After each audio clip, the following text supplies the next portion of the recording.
All right, we are live. Oh, all right. Yep, we are live. All right. Well, you guys missed. We just dropped all sorts of knowledge about the crypto market. Yes. So this has been this, and we're not doing it again. Nope. No. So we'll start over. Welcome to Crypto Simulation Theory. I am the Gaussian Snick.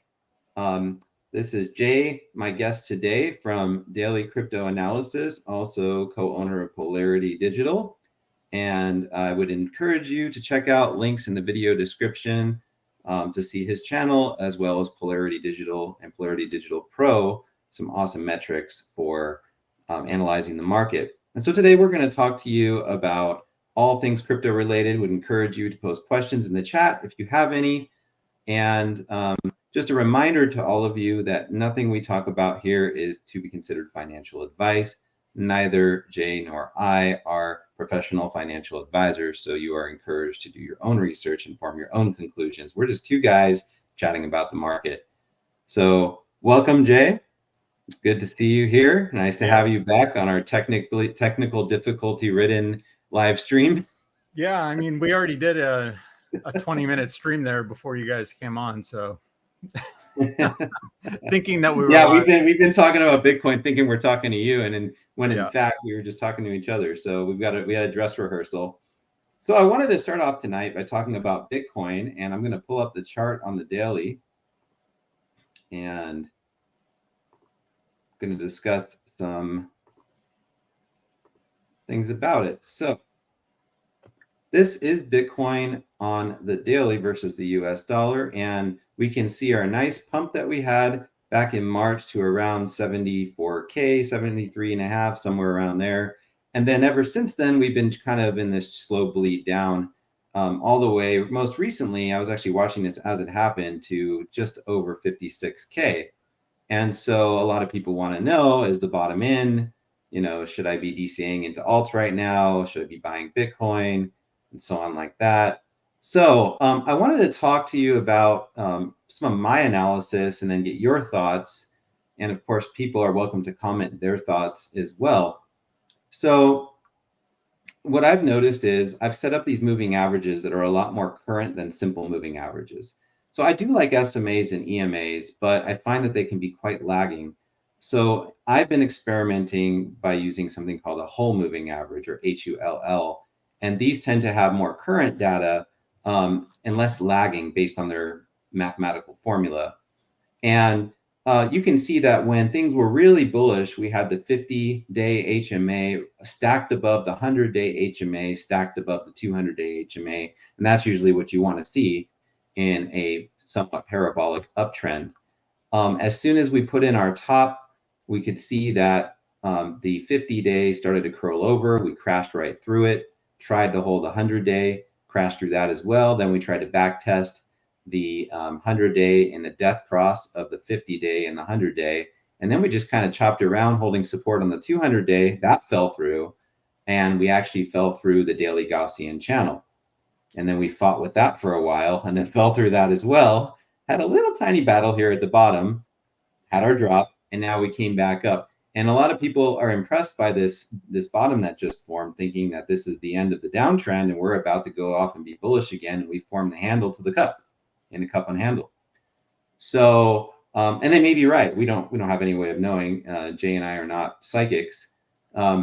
So slicing through a green Gaussian channel that is fattening and has turned concave down. Now, granted, this is on a daily time frame, so it's not as the momentum is not as strong as, say, like on a weekly or 2 week or monthly time frame. But usually when you see something like this happen, all of this data is going to get absorbed into the channel. It can be thought of as like price momentum, and this channel will turn red.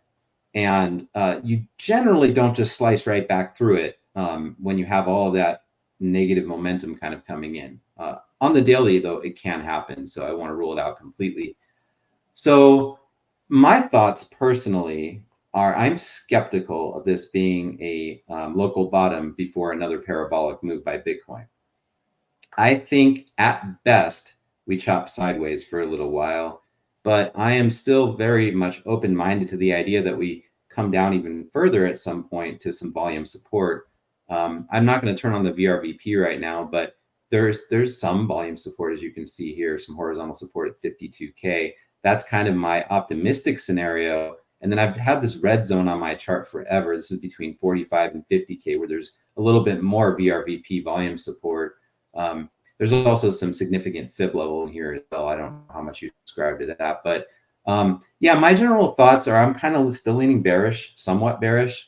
I think we could see some relief from this downtrend, but if you remember back in 2019, I know this is not like 2019 right now, but back in 2019, we had a very long slow bleed that would have some impressive rallies along the way. So anyways, enough about my thoughts. I was curious to hear your thoughts, Jay. Yeah. So am I able to share my screen here, or how's that work? Yeah, I'm going to stop sharing mine so you can share yours. Okay. It should be enabled. Let me know if it isn't, and I'll. All right. Let me.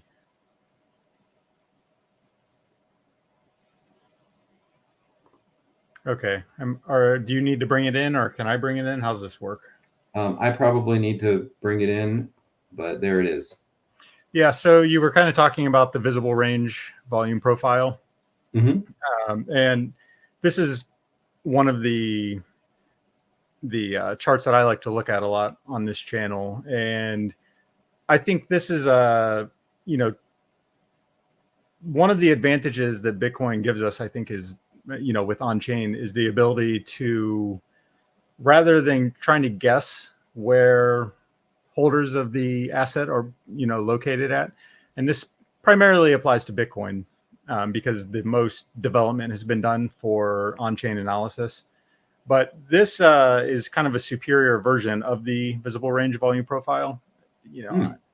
Rather than saying, in my opinion, I feel like it's kind of an objective that this is better, because this is showing us where the actual holders of Bitcoin are based on the last time that it's actually moved, and how old those coins are, right? So we can break down by cohort, where all of the holders of the asset are. And so one of the things that we were talking about on Polarity Digital recently was kind of, watch out for like 57, 58K, like that range, kind of just south of 60K, because that's where, if a correction occurred, we're probably going to run into some support at.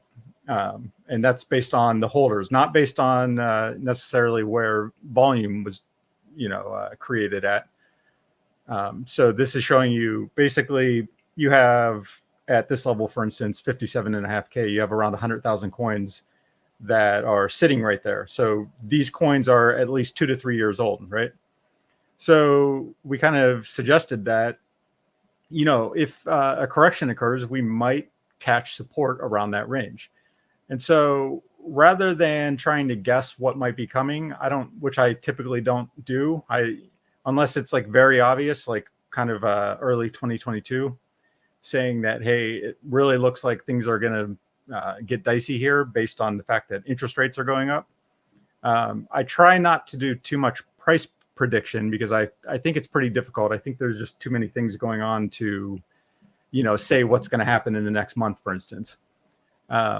But what I do like to do rather is say, if the market turns bearish, where might we land at, right? Where might our potential locations for support be?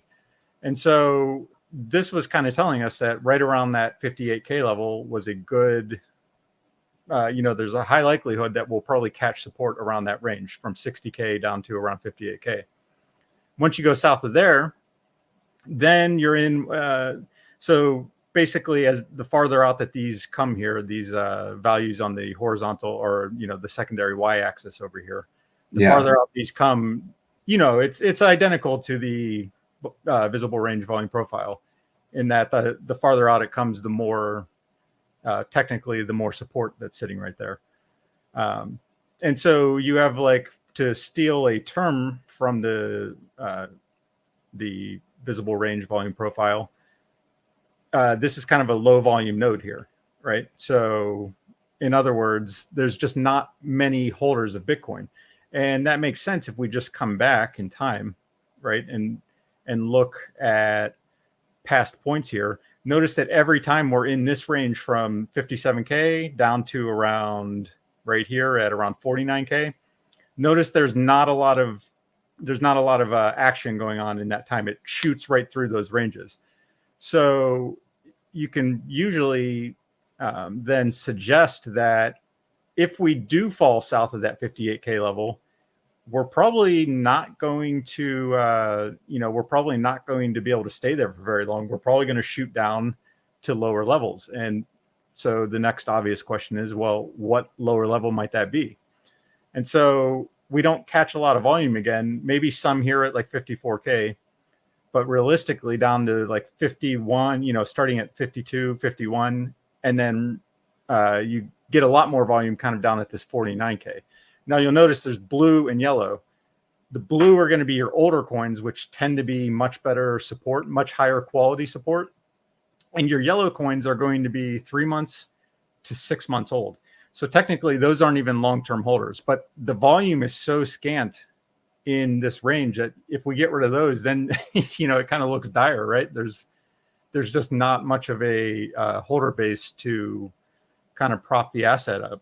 Now, there's always going to be two types of support. There's going to be like your holder support and then your psychological support levels. So 50K, 60K, 40K, 75K. And the same goes for resistance, right? On the way up, those levels, people like to take profits. Oh, we're at 50K, I'm taking profits. Like if we ever get to 100K, I can guarantee you're going to have like an enormous correction after that because everyone and their mom's going to be selling Bitcoin at that point, right? Oh, we got to 100K. It's like if Dogecoin ever got to $1.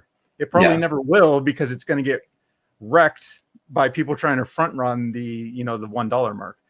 So long story short is, we don't, if we fall south of this 58K, I think, if we don't kind of catch in at this 54 level, then it's probably going to quickly be down to around 50K, where it likely catches support sort of right at these February levels here. Okay. And then as far as going up, what is our upside or what would be our catalyst for upside? It's the stock market. That's it. Right? Like if the stock market starts taking off again, yeah, we'll be good. But if the stock market is kind of languishing around, where it's been, and we've kind of been in a channel now since, you can look at the time where Bitcoin started to turn down. That's kind of when the NASDAQ and the, Dow Jones, they started kind of moving down to sideways, was right around that identical point in time. So that's kind of my, broad outlook on the market at the moment. Yeah, and I agree with you. I mean, I did a correlation study of my own on the NASDAQ versus Bitcoin, and they are very highly correlated, their movements. Oh, yeah. There are times when go ahead. Oh, I was just going to say that, if you kind of expand your time horizon that you're looking at it, you'll see that they're it's almost like a 1-to-1. But if you're looking at very short, like 24-hour correlation, then yeah. But if you look at longer time frames, I think they move together pretty much, more or less. Yeah, I mean, so yeah, I agree with you. It's all about capital rotation at the end of the day, and it's about liquidity. Right. And I did notice that global M2 or that M2 liquidity did increase in the last reading a little bit. It's kind of been in a sideways chop for a little while. Right. But, so there's talk about Janet Yellen doing some Jedi wizardry to bring some more liquidity into the market. What are your thoughts? Do you think that we're going to see an influx of liquidity? I mean, we know that the Fed's not touching. The Fed's probably not touching interest rates for a while with inflation readings coming in so hot, and probably not cooling down anytime soon, like relatively soon. But do you think that there'll be other ways to inject liquidity into the system? I know that Yellen's hinted at it. Yeah, I mean, I don't know what they're going to do, and to be honest, I'm not even going to hazard a guess at that because, I just think what realistically is needed is some positive economic news to come out, like, beat the inflation readings a couple times, and this stuff where we quibble over like, oh my God, we came in a 0.1% higher than anticipated. Like, it's it just kind of seems like a casino game or something like that. Like, in the grand scheme of things, when you look at real inflation, especially, it's much, for the average person, real inflation is much, much, much higher than the stated price. Like if you look at food costs, which if you're an average Joe, that's going to be very likely the majority of your expenditures. Your monthly expenditures is probably going to come from food for like the average American household, food and gas and that kind of thing. If you look at like the inflation of that, it's enormous. And to sit there and say like, 3.4 versus 3.5%, that's a joke, right? It's much closer to like 10 or 15%. In fact, there's, they've changed the way that they account or, that they calculate inflation. And if you went back and used like the older method, inflation's much higher than it is now. So this quibbling over 3.4, 3.5%, that kind of thing, and that's sending the market in a tailspin one way or the other, or, shooting off to much higher levels. If it came in at 3.3, like that 0.2% means anything is kind of ridiculous to me. I mean, it's just kind of been going sideways. Can I show you something? Yeah, sure. Okay. So one moment while share. So have you heard of Truflation? Yeah, I saw you did that video on it. I did a video on it. So Truflation as a company has been around a lot longer than the token.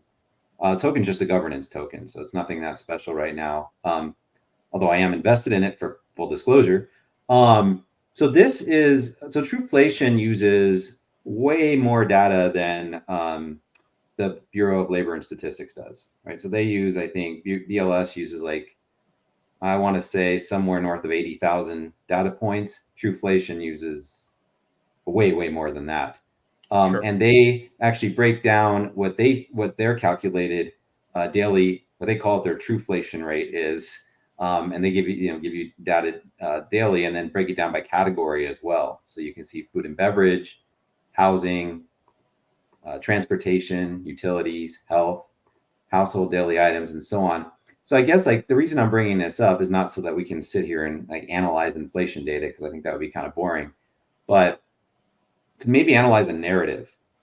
So like I've noticed, I forget who pointed it out. I don't even know if it might have actually been Truflation, but I don't want to misquote them. Someone pointed out that, for instance, initial unemployment claims, I believe it was either initial or continued claims, one of them had the same reading for like 5 weeks in a row. It was like 212,000, 212,000, 212,000. And now it's gone down to like 205 or something. I don't have the data in front of me. Right. But like you're saying, the actual inflation data that we're given is not an accurate reflection of what people are actually facing across these different categories. Now, Truflation has come in to try to fix that and try to offer more reliable data. Okay. So they're suggesting that it's lower than the U.S. government reported. That's what they're saying. This is year to date. I believe this says year-on-year change updating that daily. So as of April of 2023, yeah. So I know. Just look at what it says. U.S. government reported rate 3.5%, because the government obviously is reporting it based off of lagging data, that it's a basket of goods, right? In the CPI, like very arbitrarily chosen data. Whereas Truflation, they're using on-chain data. I think they actually work with Chainlink to pull in some of their data to provide a more accurate picture of what's actually going on, whether it's underreported or overreported. And so I enjoy. I follow their Twitter, and they actually have some really humorous daily updates and stuff. But yeah, like they have it broken down by all kinds of categories, and you can stare at these sometimes. So.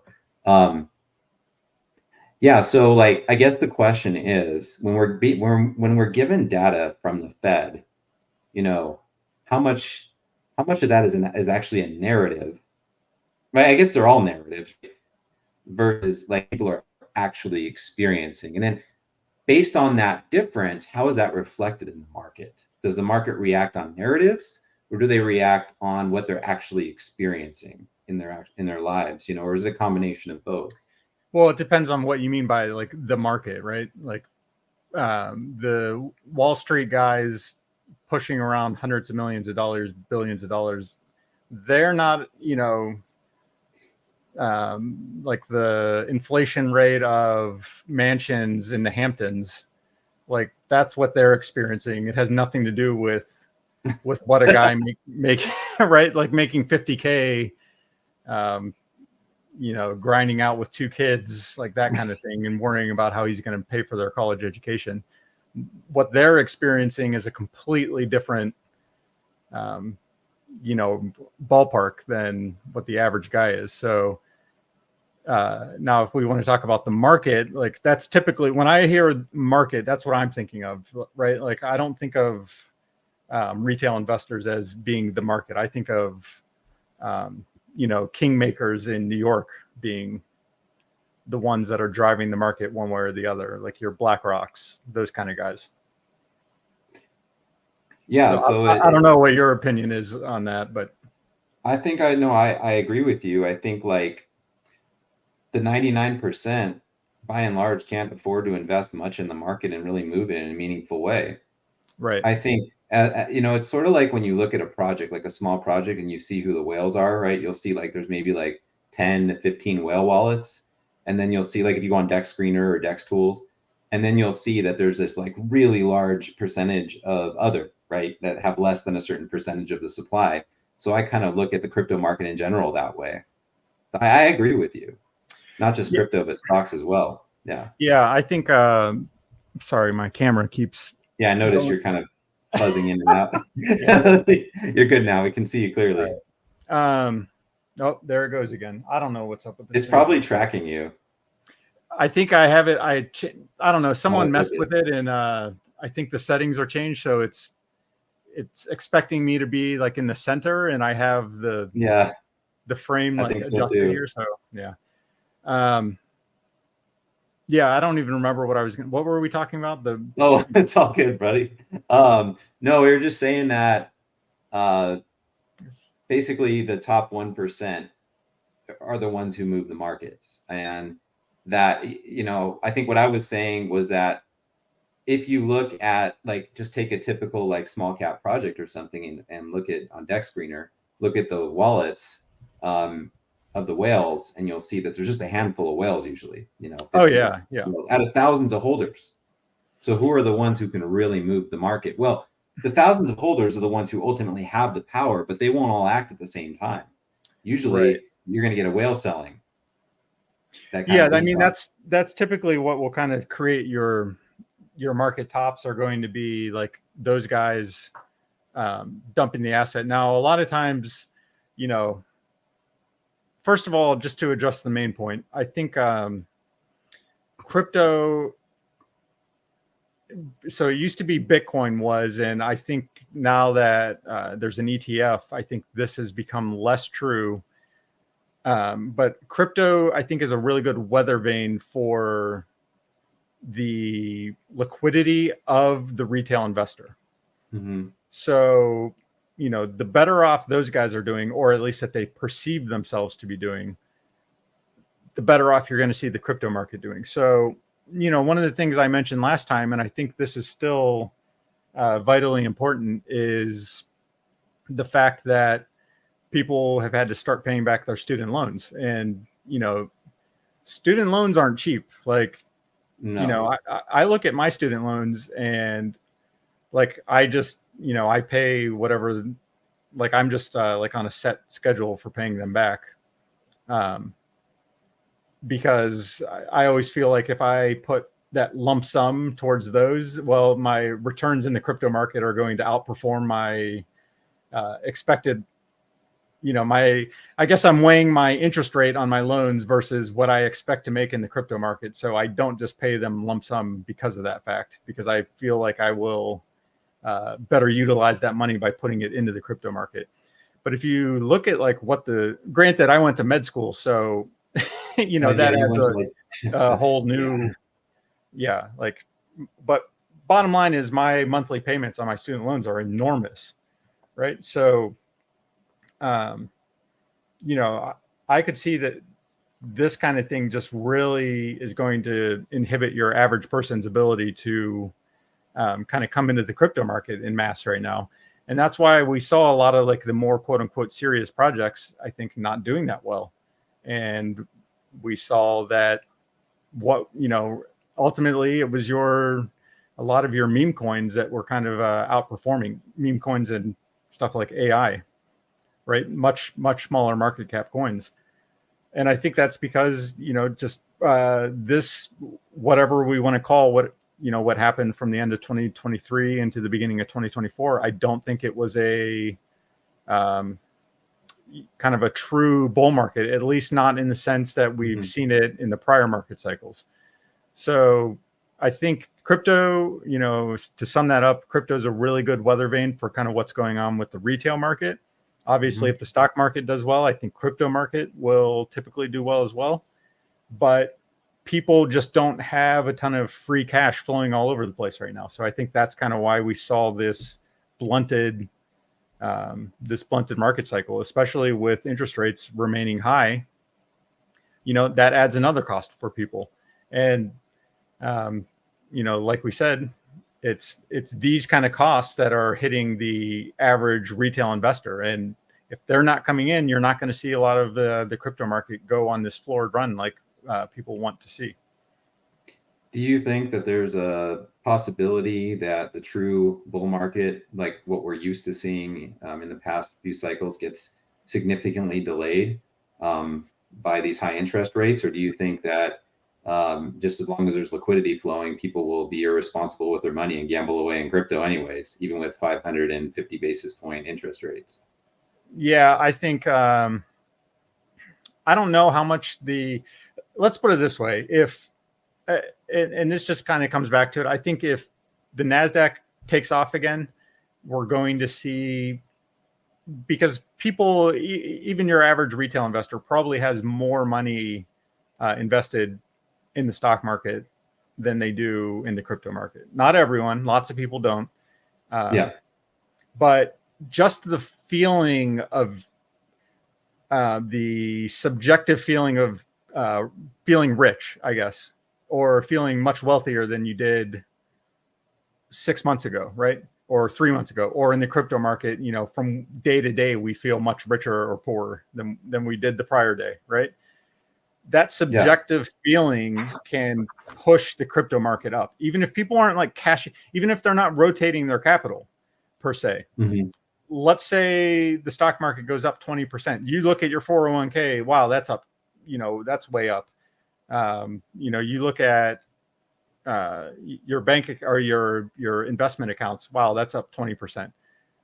Now that money you do have sitting in the bank, you feel like, hey, I can throw this in the crypto market right now because look at all this wealth I've generated over the last 6 months or 3 months or whatever time period.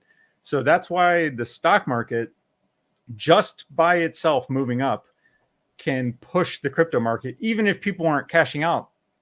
I think a lot of people won't be selling their, like their ETFs that they're holding, like QQQ, that kind of thing, or the Vanguard NASDAQ fund.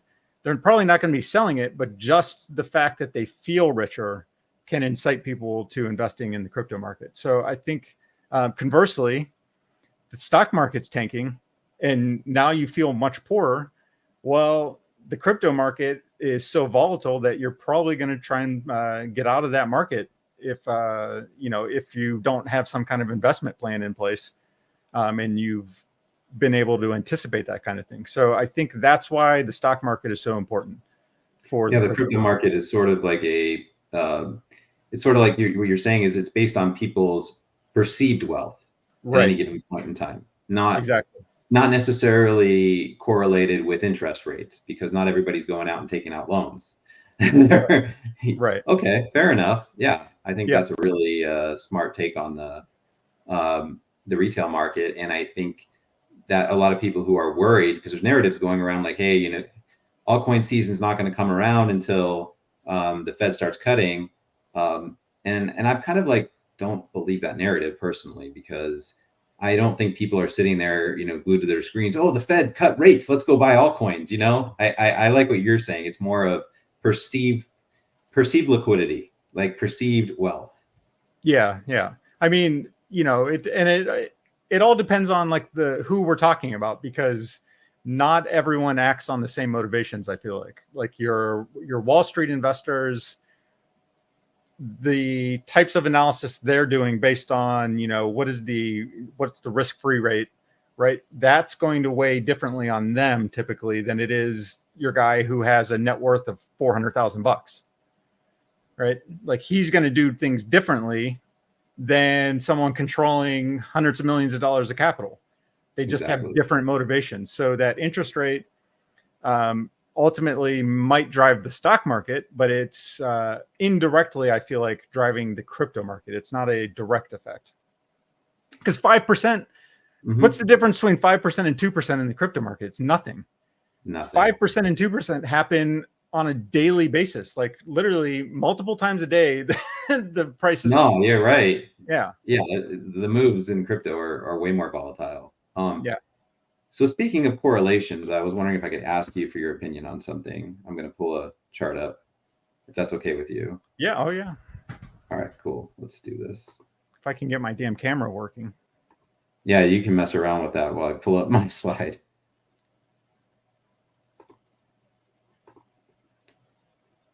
Okay, hopefully this looks good. Can you see the chart? Yeah. How about you talk about it for a second? I need to stop my camera for 1 second. Yep, I will. So I'm going to pull up a comment, actually. So James Maloney is a fraud. I love the username, by the way. I love that username. Always concern me where the next cohort is coming from. People aren't locked in their homes with government stimulus checks this time around. Yeah, I mean, that's a really good point, right? So where's the liquidity going to come from? Where is the money going to come from? But I think Jay just made a good point, which is as long as the stock market is going up and people have the perception that they're wealthier than they actually are, they're going to spend money in crypto. Now, we're not seeing an injection of $6 trillion of liquidity from the Fed. That's not happening. And I think we could pretty much bank on that not happening anytime soon. We've seen a contraction in liquidity, and now it's kind of going in a sideways chop, more or less on the long-term trend line that it's been on for decades. So I don't think that we will not get a new cohort of crypto investors. I just think, like what Jay said, we've got to watch the behavior in the broader markets and see what people there are doing. And I think we will get a new cohort of investors. It's just, they need to see Bitcoin do something really exciting, like break out to like near 100K or something. I think that's when you're going to see probably more retail start to enter the space than the existing retail now. I don't know if you wanted to give your take on that. Yeah, I mean, I think that's a good point. And I think, I think what he says makes a lot of sense in that, first of all, it all comes down to like who we're talking about again, right? Like, and I think in this case, he's mentioning like the big time players, the people that are moving the market. Like, where is their influx of capital coming from? And that's a good question. Like, and it doesn't seem like there's anything like right around the corner. There's no reason. Now, you could fall into the camp that's been wrong since the beginning of 2022 and saying that, oh, government, they can't raise interest rates anymore. We can't service the debt like this. So the government's going to have to keep spending and, send us into the debt spiral, which, is partly true, but they have shown that, they're willing to keep the interest rates much higher, and the rate of, now you did say it ticked up this last reading, the M2. Yeah, slightly. I could bring the chart up. Let me see. Yeah. It's going to destroy what I have on the screen right now, but that's okay. We can bring it up. And so ignore the. Yeah. So, I mean, but you can see there, it's been ever since they said they're going to bring that down. Granted, we're talking about like what, less than 10% or right around 10% here. No, much less than 10%, closer to like 5 or 6% from its peak. Yeah. But this is it has kind of stabilized over the last year and a half now. I guess we're in May, so yeah, it's been about a Yeah, I year. mean, you look at this, we've year just and a kind quarter. of slammed right into the trend line. Like this is the long-term trend line. And if you look at money supply going Right. back, this is of course on a monthly chart, but it's really been pretty stable for the most part. You'd have to go all the way back probably to like the Great Depression to see some kind of like massive variations. And then of course, you have COVID and it's just like, okay, guys, and we're going to print our way to oblivion here. And Right. so I think what James Malarney is a fraud is saying, I mean, he's coming from a good place, which is like, how the hell do we get this much liquidity in the system? And I think the answer is you don't. You're not going to get it in that fast. Right. Now, I guess so there's nothing like short term, and this isn't the only way that liquidity can be injected into the system, but overall, Correct. yeah, I think, a lot of people believe that they can't continue with this and they're going to have to, quote unquote, everyone loves to say, turn the money printers on, which, by the way, there is no actual money printer. It's electronic money. I just have to. There's the comment right there from Jay Benison.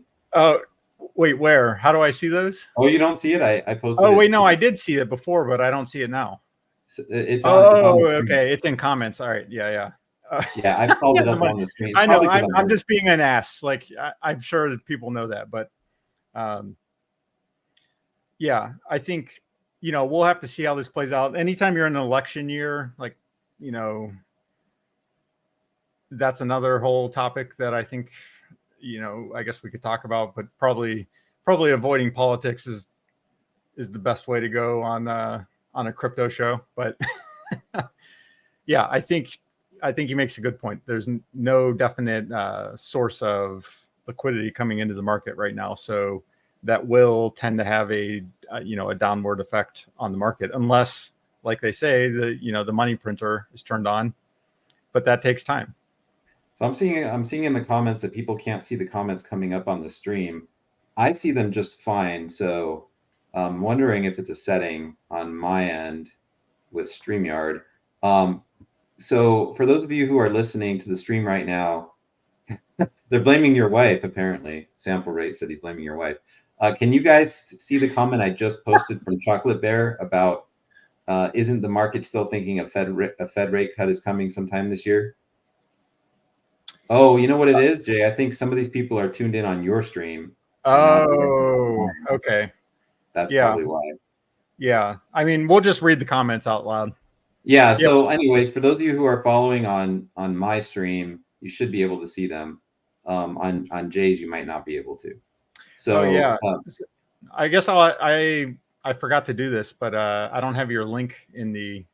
Just search for his channel, and if you're watching from my channel, I would follow Gaussian Snack here because he's pretty good. But yeah, is are they expecting a Fed, or isn't the comment says, isn't the market still thinking a Fed rate cut is coming sometime this year? With that, I'm going to say this: who cares? Because if you look at the track record of what the market thinks is going to happen, it's terrible. In fact, you would be better off doing the opposite of whatever the market thinks is going to happen. Because, even like even the Fed themselves, like in their little poll, they're not that good. And, they're the decision makers. So, yeah, as far as what the market thinks, I don't think matters. Like, I don't know how many times when 2022 rolled around and I was saying that, the Fed, they're pretty insistent that they're going to keep the interest rates high. And people were like, oh no, what's his name? Invest Answers is telling me that it can't go higher than 2.75%. And, and saying like little statistics that he's mentioning around that fact. And it's just all wrong. So I would not get too, invested in what the market thinks, because the market doesn't know. And they've been historically terrible at determining what is going to happen with rates. Yeah, and I actually just pulled up to to that question, I pulled up something from the CME group so we could see. The CME group is generally good at predicting 1 month out. That's, I'd say, especially if there's like a huge majority. Like you can see here that for the June Fed meeting, most people are pretty much saying, yeah, they're not cutting. We're just keeping things steady. You've got like 92% of participants saying that. Generally, when you have this big of a majority heading into the meeting, they're usually right about that. But like the further out you go, and I know I can pull this up in a cumulative way, but I kind of want to show it in 1 month at a time, just because it's easier to see the data. You can see how they're already split in July. Like there's 33% of people who think we're getting a rate cut in July, which I think is insane. And then September, rate cuts are being priced in by the majority. And then November. Yeah, I mean, rate cuts were getting priced in 2022. Yeah, they're even making predictions about September of 2025, you know, so you're better off going to a psychic probably than trusting this data.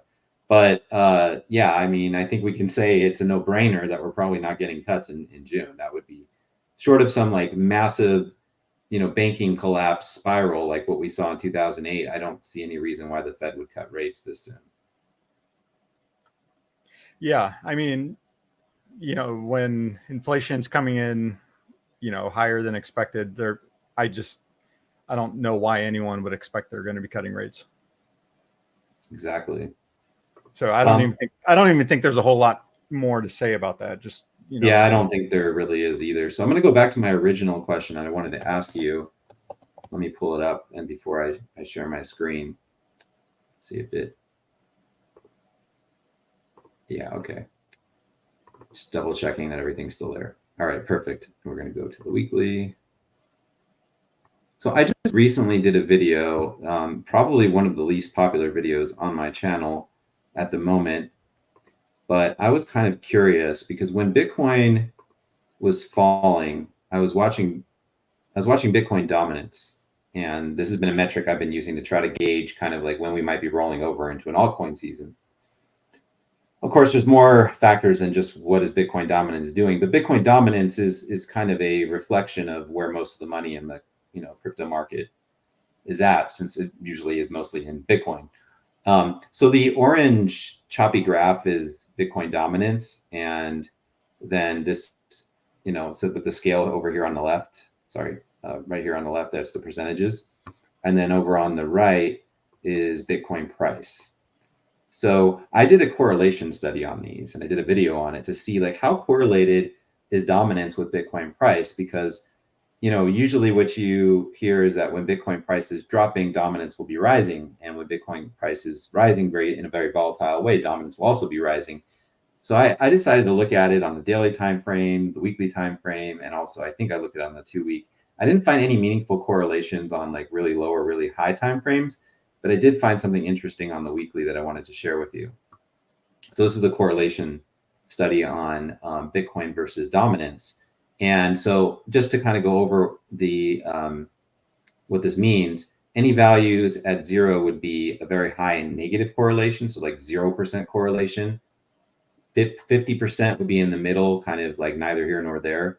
And then as you get into the green zone, you're starting to see a very positive correlation. So anything that is in the red zone, you would think, okay, Bitcoin price goes up, dominance goes down, right?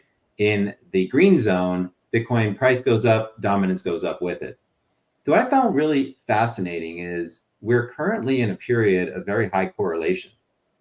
And this is on a weekly time frame, meaning that whatever Bitcoin's price is doing, there's about a 90% correlation with dominance. So while Bitcoin price was falling, dominance is actually falling with it, which I thought was kind of interesting. And this actually hasn't happened. I think you have to go all the way back to 2015 to see an instance of this happening, where you have this positive correlation. I think this is like the only time in Bitcoin's entire history.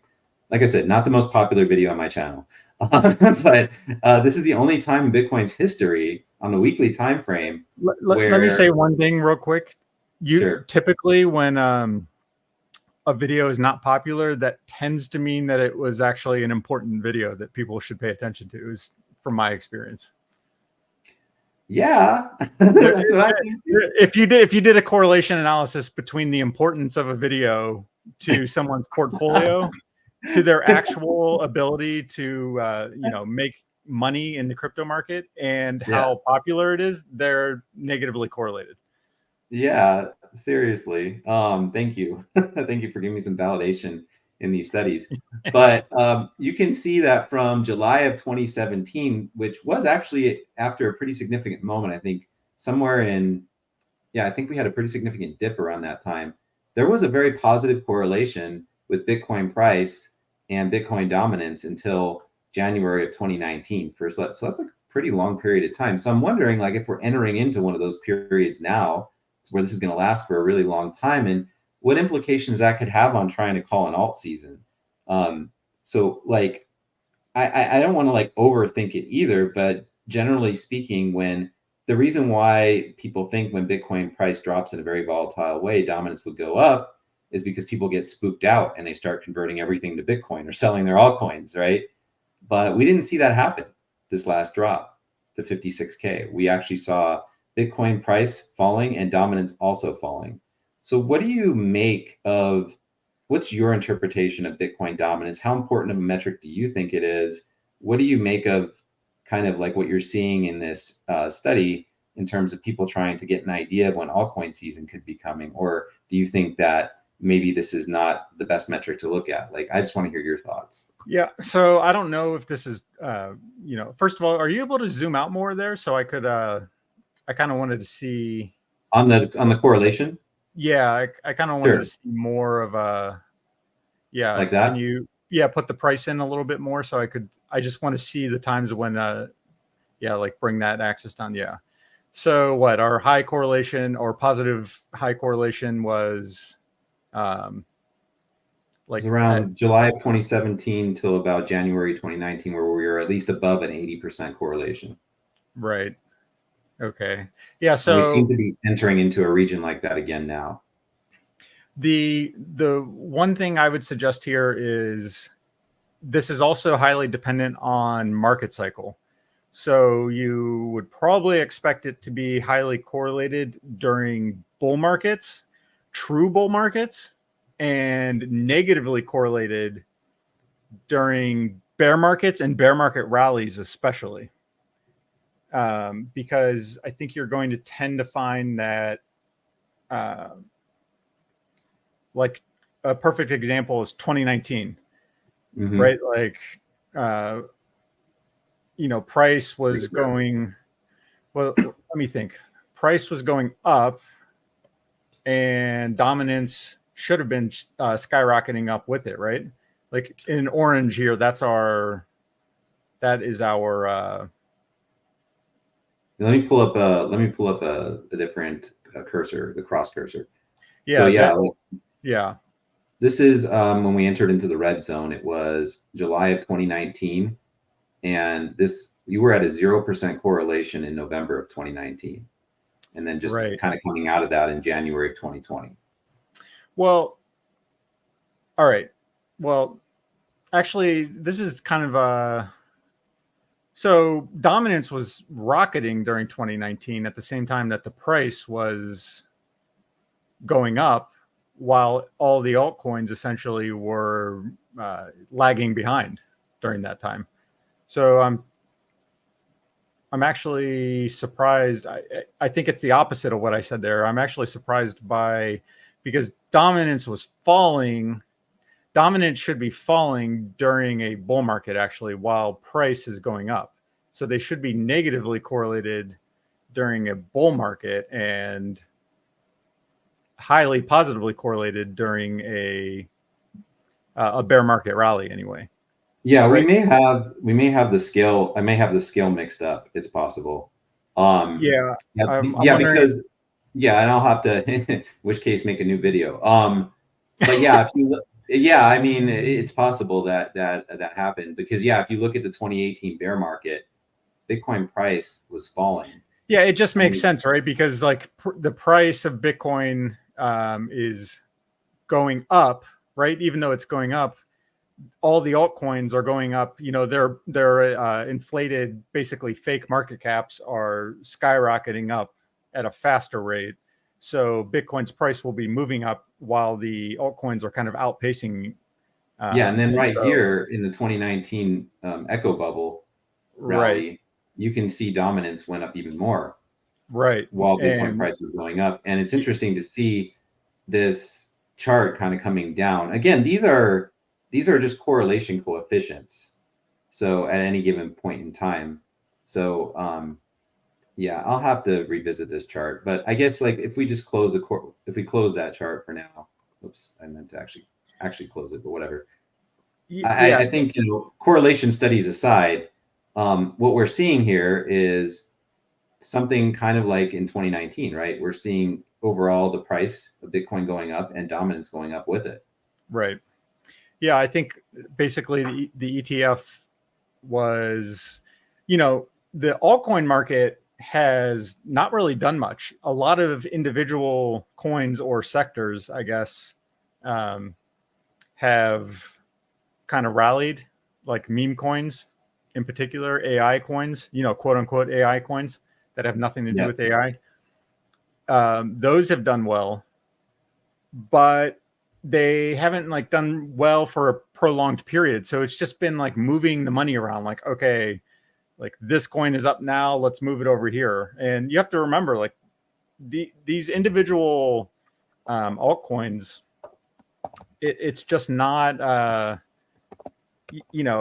the amount of money compared to the market cap, the amount of actual capital going into these assets is rather small compared to whatever the market cap is.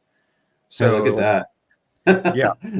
that's Bitcoin dominance overlaid with total 3 minus USDT divided by Bitcoin. Talk about being inverted. Yeah, exactly. I mean, they're basically mirror images of one another. Yep. Yeah, that's kind of a messy chart, but yeah, I wanted to pull this up. So this is your inverse dominance indicator. Right. Yeah. So what? This is total 3 minus the. I'm just taking away USDT. Stable coins. Basically, it's actual altcoins over Bitcoin. Correct. It's like a measure of alt dominance. It's not. We do have a measure for altcoin dominance, where we have others dominance, which does exclude the top 10. But you can kind of think of it as a measure of altcoin dominance, right? Because look at what we've been doing. Exactly what you said, Jay. For the past really like year, all we've been doing is just going sideways. Right. Just chop, chop, chop, chop, chop. Yeah. I mean, it's just been, there just hasn't been a big influx of capital into the altcoin market at all. Like, even if you just look at like whatever total 3 is by itself, sure.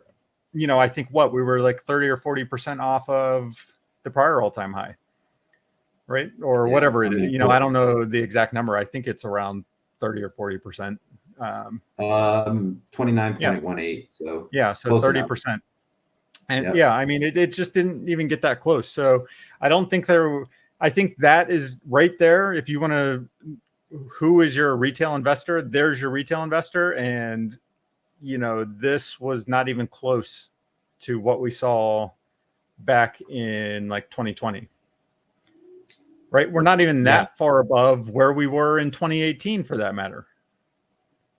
Maybe like right. Like if I were to take like a 2x of where we were in 2018. So not even 120%. Yeah. So I mean, this has been a very, if you think this was the bull market, then very disappointing. And I don't know, man. That'd be pretty rough, wouldn't it?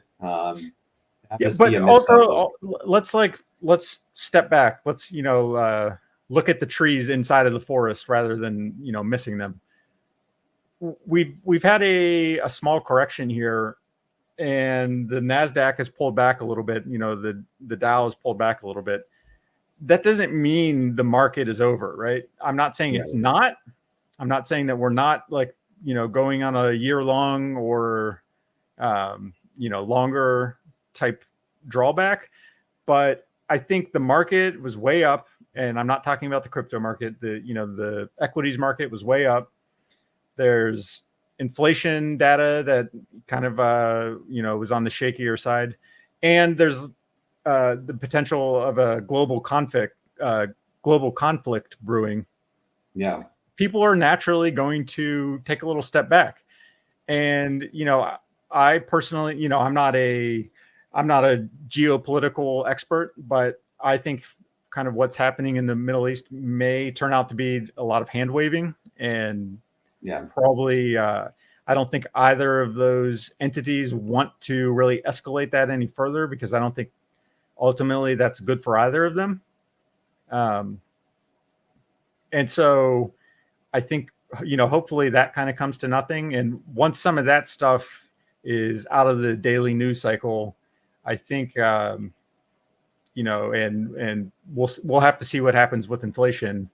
But I think once some of that stuff comes to pass, maybe once we get through the summer, I think you could see the market like start to kick back up again. It's kind of similar to what we saw back in 2021, kind of the latter half of the year, but hopefully rather than being just a couple 2-3 month rally, hopefully sending us into an actual bull market where there is capital coming into the broader market, and then by extension the crypto market. So I have a question for you about this idea that's kind of become popular, and I've even joined the bandwagon of it. So feel free to criticize it, by the way. I won't take it personal. But this idea of a left translated cycle relative to previous cycles. So there's this assumption that Bitcoin operates more or less on kind of like a 4-year cycle. This is a theory, of course, grounded in some data and based on the halving happening every 4 years. And there's been a theory that's kind of materialized, and I've even started talking about this at the very beginning of my channel, that when you have, and again, like we've discussed before, trying to predict a recession is a fool's errand. But if you have signs that maybe you're potentially heading into one, and your cycle kind of got off to a pretty, fast start, like we've kind of seen this time, putting in an all-time high before the halving, which has never happened before, but we're also moving around larger pieces of market cap as well, less ROI. So there's that to consider. But do you think that the idea of a left translated cycle where the Bitcoin finds its major peak and that's it, we go into a bear market in, like, let's say the end of this year, maybe after the election or something, do you think there's some merit to that theory potentially playing out? Or do you think, more along the lines of, okay, we've got all this crap going on in the Middle East and inflation and blah, blah, blah, but once that all gets sorted out, we can have a really nice, powerful bull market that extends to late 2025 and follows more or less the past 4-year cycles? Like, what are your thoughts on the left translated cycle narrative? Yeah, I mean, first of all, with regards to the 4-year cycle thing, the cycle is revolving around the halving. I don't think that holds much water going forward, because you have to think about the eras of Bitcoin, right? The time from let's think about who controls Bitcoin now, like who controls the majority of Bitcoin. So in the beginning, it's going to be your miners, right? The vast majority of Bitcoin is coming to them, by far the vast majority. And I mean, like, all of it, all of the Bitcoin coming onto the market, other than like whatever Satoshi gave out, is coming to the miners. So they are the predominant factor controlling the market. Well, let's fast forward to, to like right around 2017, 2018. Now you have what's called, or, what can be referred to as the exchange era, right? So the exchanges are now the primary controller of Bitcoin, and to a lesser degree, the miners.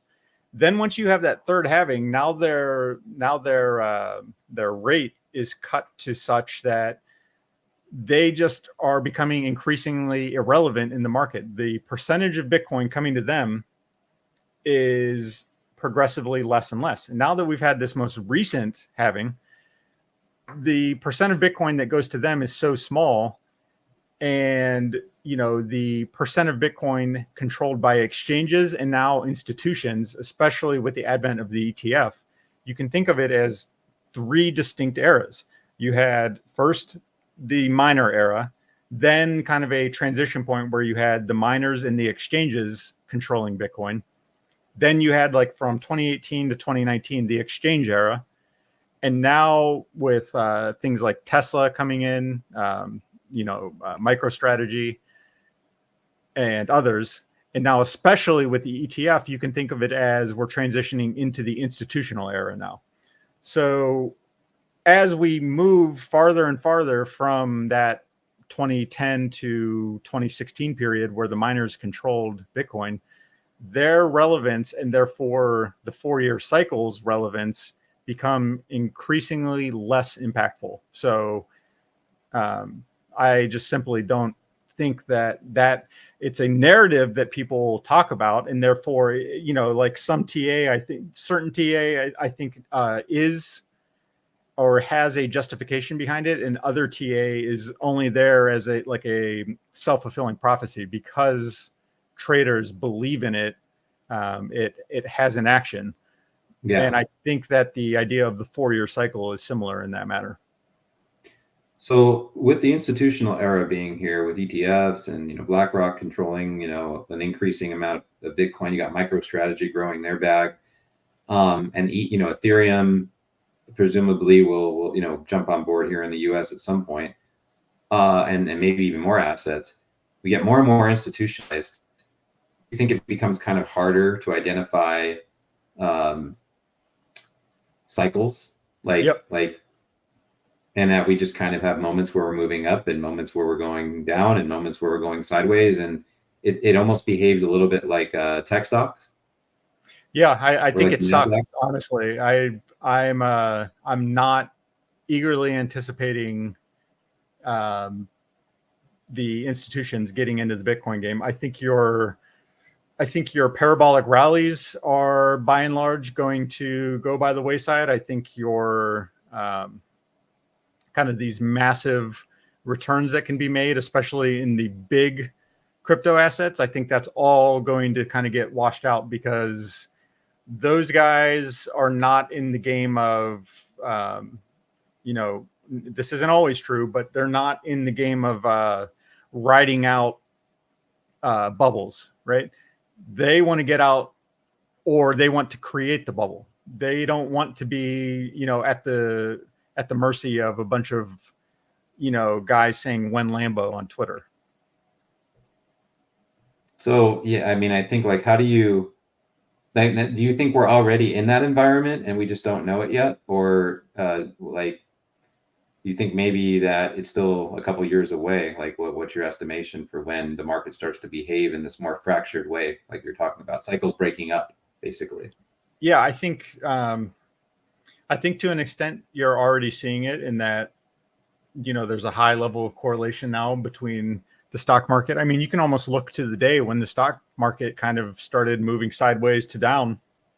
That's the exact time that Bitcoin started moving sideways to down, and therefore the rest of the market, to more or less, to varying degrees, it started getting shaky. So I think, with the ETF, how could it not be, right?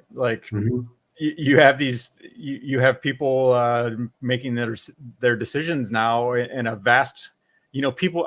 I just thought it was hilarious. People are so excited that the ETF is coming, and it's like, now you have, look at the returns in the stock market. It's abysmal compared to the crypto market, and there's a reason for that, right? Not everyone has the same.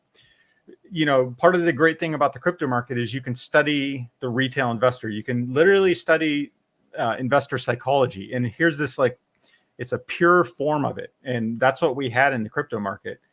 And that purity is now gone. So part of the reason of why the crypto market was so great for analysts to kind of dive into the numbers was because of the fact that we are literally studying the the sample man, right? We're studying kind of this idea of, the idea of investor psychology that was all encapsulated in the crypto market. And now we're not we're not playing that game anymore to the same degree because of the fact that we don't know what BlackRock's motivations at any given time are. And that is much harder to quantify than attempting to quantify what Chocolate Bear 77054 is going to do, right? I don't know. I don't know what Chocolate Bear is going to do individually, but if I look at Andy and James Malarney and Daily Crypto Analysis and Sample Rate and Jinxed, I have a pretty good idea of what that collective group of individuals is going to do. And I don't know what BlackRock is going to do. I don't know what JP Morgan Chase is going to do, right? I don't know what they're going to do because they have different motivations than we do as individual investors. So how do you think playing the game as a retail investor changes with institutional within the institutional era? Like, we know how to play the game prior to this era. We have risk metrics we can look at to tell when an asset is overheated or, in a lull. I mean, I guess one of the good things is we should also experience diminished downside volatility. But thank you, James. James sent 20, looks like New Zealand dollars. Are those real dollars? I haven't. I've never received any tips, so I don't even know how to accept them. Or I guess you can have it. But thank you, James. The not James. You can't give me those dollars. You don't have the authority to do that. We want to do some Forex. I don't talk about the carry trade. I literally don't know. Yeah, I mean, we need to do a. Oh, by the way, did you see how insane? Let me pull this up while we're here. I'm sure you've been following this. 1 second. Yeah, I probably haven't been following it, but yeah, I'm trying to. Oh, here it is. I found it. Okay. Just a moment, guys.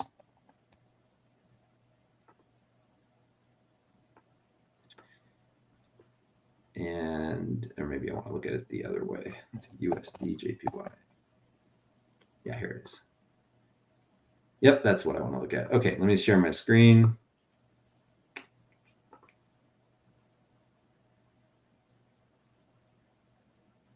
Share screen. So this is the US dollar versus the Japanese yen. And we know that most recently, I mean, the amount of money taken to do this is insane, right? So it's a giant move up and then boop. So what time frame are we? This is weekly, right? This is the weekly. Would you like me to change the scale? No.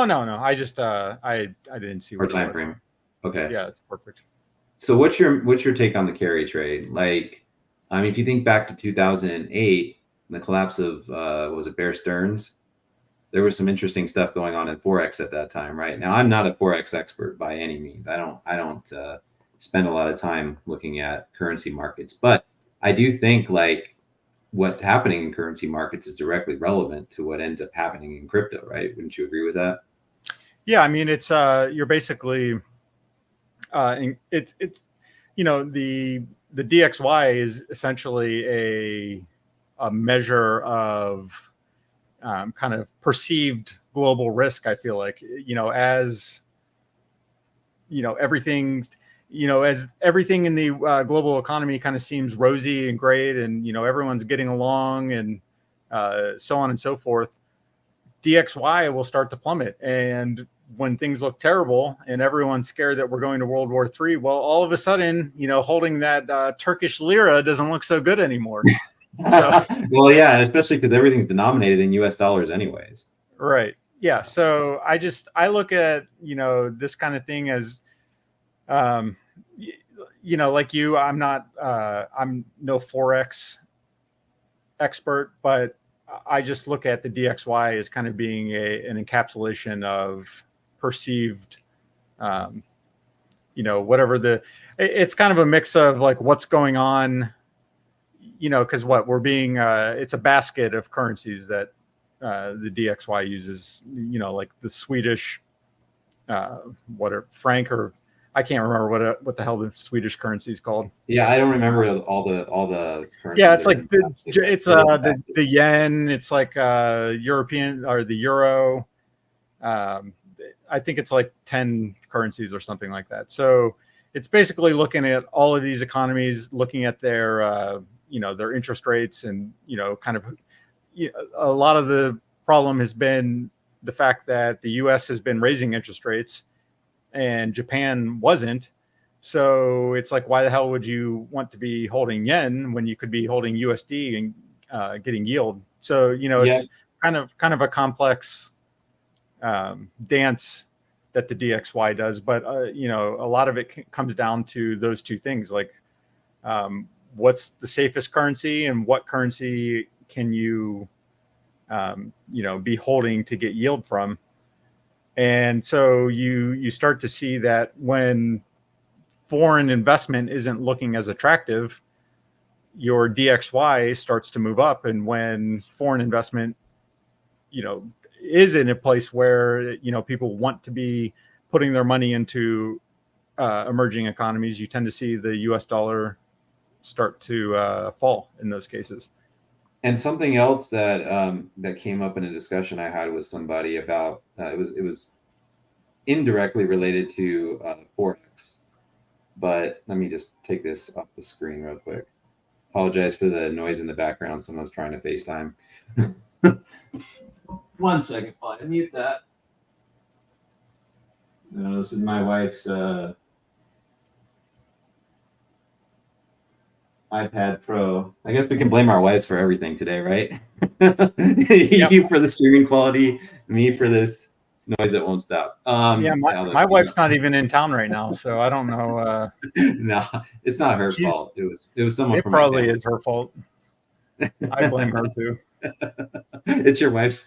Fortunately, she doesn't watch the channel, so. Dude, we're both going to be in the doghouse when we get off this stream. You realize that, right? My wife's too busy watching, TikTok or whatever the hell people watch. That she's definitely not. My wife is watching the stream. She's a trooper. She's watching the stream. Oh, so. Nice. No, but her iPad Pro's up here, and one of my family members was trying to FaceTime us right now, and it's just started ringing. But anyways, back to back to what I was gonna ask you. Let me just gather my thoughts again. So, the Treasury yield curve has been inverted for a very long time, right? Like, it's still inverted. It's been like close to 700 days of inversion, which I think is the longest inversion since, I want to say, 1978 or somewhere around there. So I was having a discussion though, and with somebody who's a Forex expert, and their opinion was, don't pay too much attention to the uninversion of the yield curve this time around, because when interest rates were raised, a lot of baby boomers were encouraged, to just take out, treasury yield, just invest in treasury yields instead of the stock market, instead of crypto, instead of these things. And so they're partially responsible for that inversion.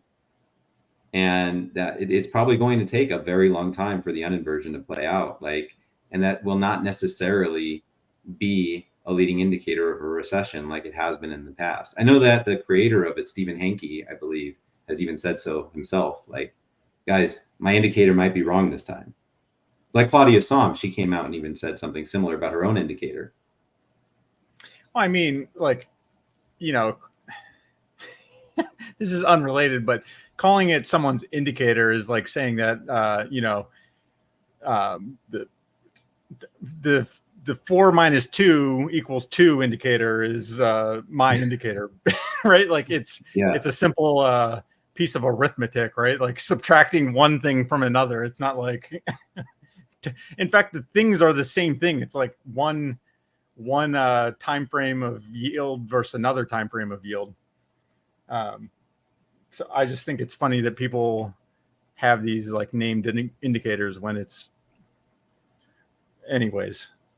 I don't know. I don't have a strong opinion about it. I think after we had this massive influx of capital, or this, whatever you want to call it, liquidity after COVID, I think a lot of things are going to take some reinvestigation. Like, we need to see how this is all going to play out. I think a lot of financial analysis has been turned on its head over kind of after 2020. So, whether, what the significance of the inversion is, I don't know. We'll have to see. I mean, initially, if you just walked back to 2022 and looked at it there, it felt a lot scarier back in 2022, I would say, than it feels now. But I think that kind of this fear cycle's coming back around, and we'll have to see.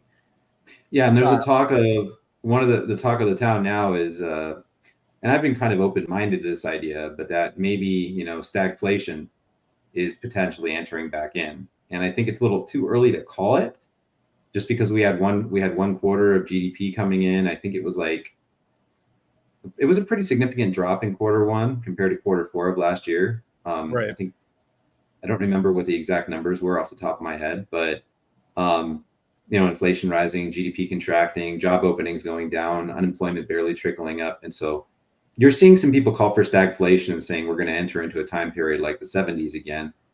And how would that affect crypto? I mean, I don't think it would affect crypto in a very positive way, but yeah, I mean, like we said about like predicting the Fed's, like what the Fed is going to do, like the market thinks that the Fed is going to do this or do that. They're almost unequivocally wrong in each case, right? So I'm trying to find an article here at predicting recessions. So basically there's a study that came out in like 2000, and then they redid the study in like 2012, and then redid the study again in like 2019, and that was the most recent one I saw. The rate of people in like the private sector, and we're talking about like people that individuals would look to for an opinion on these matters. So we're talking about like major analysts, we're talking about academics, like major institutions. Their ability to predict a recession 1 year in advance. Now, I want, if you're listening to this right now, listen to what I'm saying, because this is important. If you think that some idiot on YouTube can tell you when a recession is coming, what information do they have that the collective, and it's hilarious because they call these people idiots. They call these people that spend every minute of their life, have, Ivy League degrees. They have degrees from Oxford. They have, spent their entire life studying this topic, and their rate of predicting when a recession is coming, greater than 1 year in advance, is abysmal. And we're talking on the order of the way that they did the study. It's not like saying like, they're like, let's say they predicted and they're wrong, right? Like, or they say like, let's say in 2018, they're like, I think a recession's coming, and then it doesn't come. They want to know how many people are, these major, analysts, these major, I don't know what pillars of the economic community that you would look to. And we're not talking about like 5 of them. We're talking like 50, 60 of them. The ability of those people to predict a recession greater than 1 year, it's on the order of like less than 5%. And this has been true for going on multiple decades now. And so why would we then think that people on YouTube are going to be able to tell you when the recession is coming? What information does the guy in his basement have, right? The guy with the couch behind him. What information does that guy have that the person sitting there with a supercomputer dedicated to analyzing this information, and that is all it analyzes, that's all it does, that's all his entire team of people do, is try and look at that information to determine what's going to happen? Why can that guy tell you, the guy in his basement, why is he able to tell you when a recession is coming, when, millions of dollars, hundreds of millions of dollars in some cases being dedicated to studying the topic can't tell you when it's coming. And so I think people put way too much stock in, listening to people predicting market cycles. It's crazy. There's just too much going on. It's way too complicated. The global economy is way too complex to be able to accurately predict that in terms of its temporal effect, right? Like, we can say that, yes, things don't look great right now, but the way that that's going to play out in the economy, there's way too many moving parts in order to, accurately determine the, to quantify the time frame that a recession will occur in.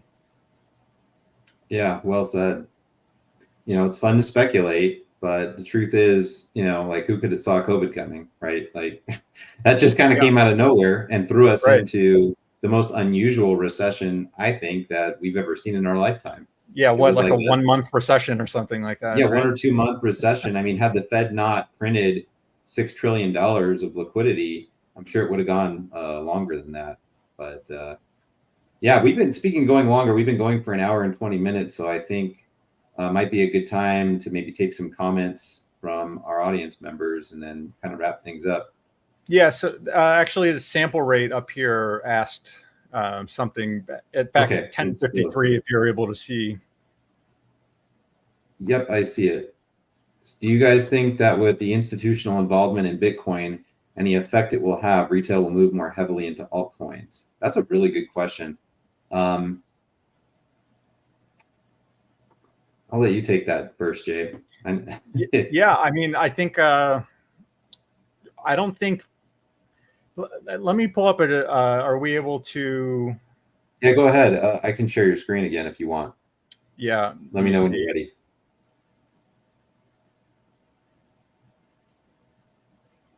Sorry, I'm trying to think. Oh, stop screen, present. Oh, I can share slides. I need to prepare a slideshow next time. Yeah, I know. That'd be awesome, wouldn't it? Do like a PowerPoint. All right. Okay. All right. Tell me when you're able to see this here. I see a ton of graphs, like a whole bunch. Okay. Yeah. So this is basically like, that kind of that thing we were talking about yesterday, but yeah. So here we have let's just view this. This is the Bitcoin active addresses. And so let's look back. Let's go ahead and change this time frame. Let's go back to like 2017 here. Okay. Or let's go back to 2016. Right. So here we have like this is the bull market in 2017 leading into 2018. And we're looking at active addresses here, right? With a small moving average applied just to kind of smooth it out because it's all over the place. If you like a 7-day or what? Yeah, like a 15-day, or I don't remember exactly what I put on it, but it's it's basically just smoothing it out. So like 7-day, 20-day, 30-day, something like that. Doesn't matter. But you can see that, active addresses back in 2016 go from like 600K up to a peak of around 1.1 million. And then, retail investors, this is why we say it's so easy to kind of gauge what they're going to do. The second that the price starts falling, boom, they're fleeing the market, right? Then we kind of bottom out. We're back at 600K and we get this slow buildup, right? 2019, we get a buildup and a collapse. Then 2020, once people are sitting at home, don't really have much to do, they're buying Bitcoin. Then we have our collapse, right? Notice what has happened in this bear market. We have had the looks a few times like we were going to, kind of get retail coming into Bitcoin. But since the rally has started, since the ETF was announced, there was a spike of Bitcoin active addresses. But by and large, this has plummeted, right? We're down here at our lowest level. At one point we were in, May of 23. But other than that, this is kind of that bear market that we had in 2021. And we're kind of at those levels right now. So the interest of the retail investor in Bitcoin, I think is essentially, approaching zero. And so the question is, do I think people are going to be coming into altcoins? Well, yeah, I do. And for the fact that, what's your maximum upside? I don't see it being much higher than, perhaps a bit higher than 100,000, but at best you're looking at potentially a 2x maybe. And when we think about, now I'm talking about within a particular market cycle, if you believe Bitcoin's going to be around for the long haul, sure, maybe it's much higher than that, like 5 or 10 years from now. But if you're a retail guy, lots of people get attracted to the crypto market because of the fact that, hey, I can make a 10x in this market, or I can make a 100x, whatever it may be. So that's why you see things like meme coins doing well. And if you just look at these numbers here, right? Like this is not confidence inspiring that new people are coming into the crypto market, because a lot of new people, when they come in, they don't know what the other possibilities are. So they just, if nothing else, they buy a little bit of Bitcoin, maybe buy a couple $100 of Bitcoin or something like that. But when you're seeing these numbers plummeting in a quote unquote bull market, that tells me no one new's coming in. A, and B, it tells me that the people who have been around, which are the only people in the market right now, yeah, they're kind of shuffling their money around altcoins. It's why we're seeing all the big gains coming from the altcoin market, but we're not seeing the actual altcoin market as a whole, gaining market cap value, because it's all the same guys, the same, whatever, a couple million people that invest in crypto, shuffling that money around meme coins and AI coins and whatever, but there's no new money coming in. And I think that will kind of continue. I think as the allure of Bitcoin moves more into the institutional stage of the game, I think ultimately people are going to become more and more cognizant that the maximum upside potential of Bitcoin is less and less. So retail will start to go more towards the altcoin. Not that they already haven't, by and large. Yeah. No, I agree with what you're saying. And just to add to that, I think we're seeing the maturation of the altcoin market, and Bitcoin is behaving more and more like a tech stock that like tracks the NASDAQ. And I feel like the altcoin market as a whole is kind of where people's next hope for that life-changing wealth is. And so I think new money will come into the altcoin space as it's done in the past. I think we will have an altcoin season, a very strong one. But at the same time, I think the same thing is going to happen with altcoins that's happening with Bitcoin over a long enough period of time. The ones that survive, we know that most of altcoins are scams and just complete garbage, but a lot of them are coming into this space with better business models this time than they did last time, and venture capitalists, generally speaking, don't like to invest in complete like trash. Not saying that VCs always make bad decisions or never make bad decisions. They do. But I'm seeing a lot of projects this cycle that are just absolutely crawling with VCs, with big names too behind them, and it's not hard to find names of projects that are doing this, like Ondo, real world assets play, is backed by BlackRock. It's back. Well, not, it's not officially backed by BlackRock, but it's been associated with BlackRock. It's back. I know that Polygon's involved with them, and I think JP Morgan's also involved with them. And they're a super exciting project, right? If you're familiar with Ondo, but the chart looks good though. I think it's done like a 4x or so since it debuted. I don't hold any in my portfolio, but we have projects that are coming into the market with gigantic, fully diluted market caps and a hell of a lot of inflation over a long period of time.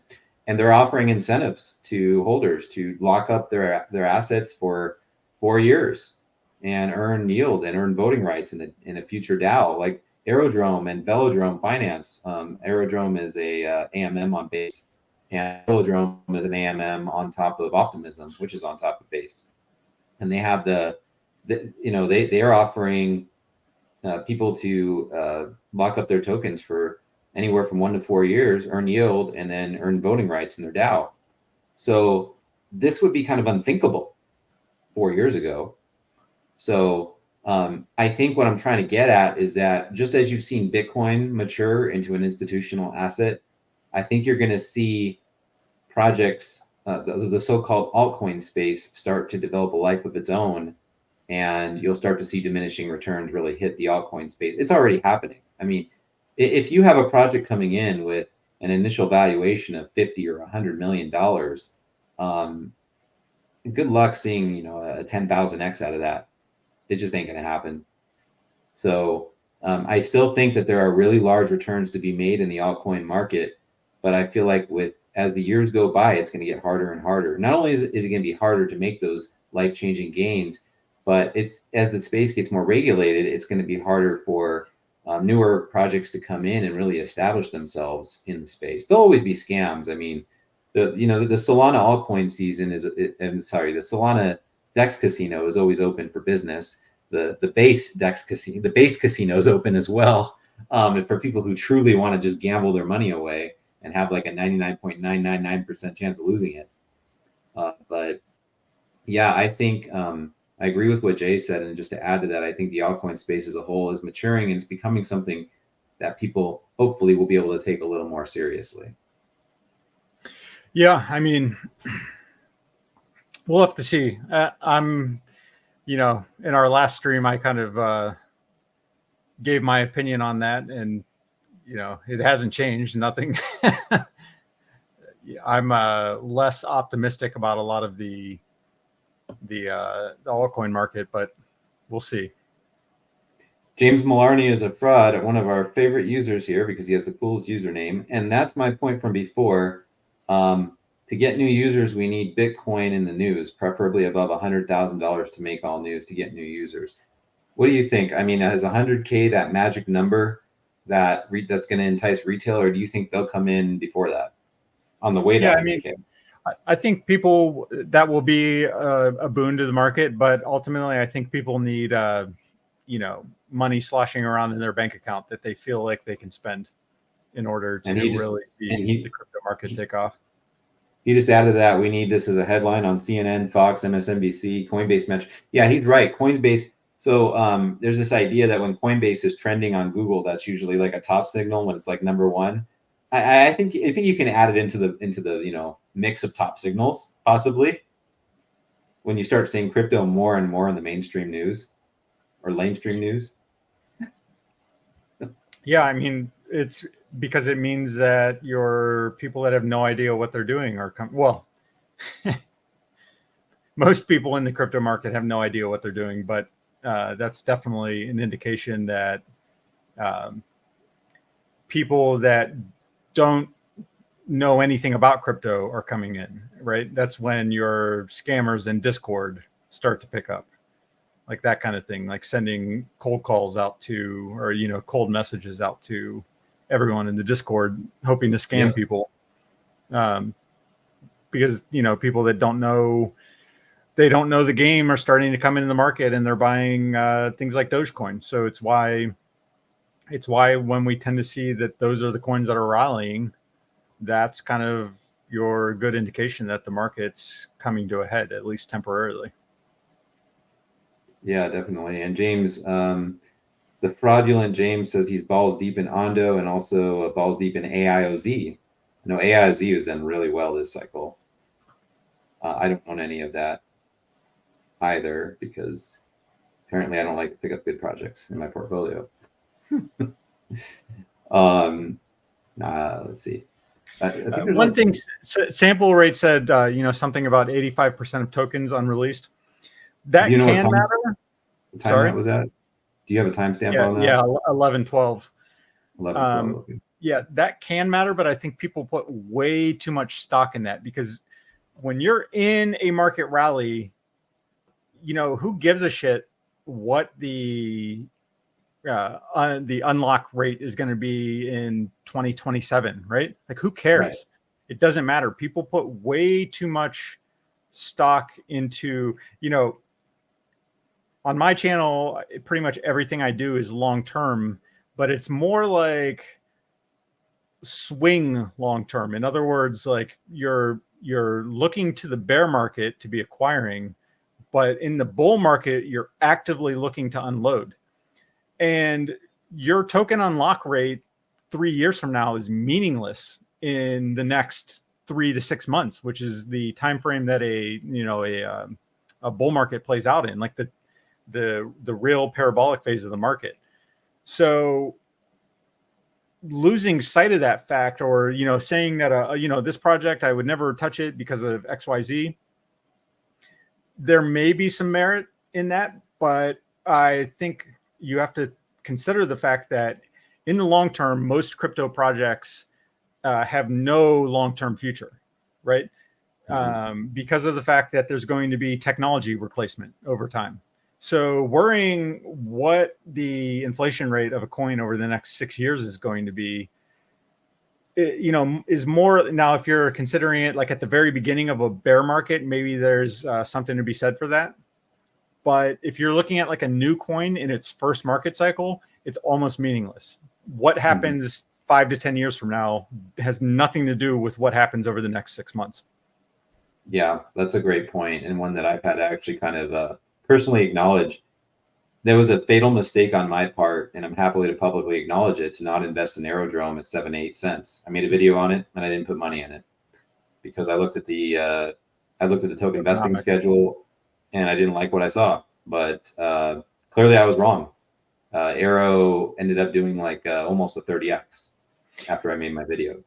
Yeah, I mean, Solana's from last cycle is a perfect example. Its market, or they unlocked, like, they basically like 10x'd the supply overnight, and what happened? The market cap just 10x'd, and the price did nothing. It just continued going up. So the unlock rate isn't all, in a bull market, is not correlated to price.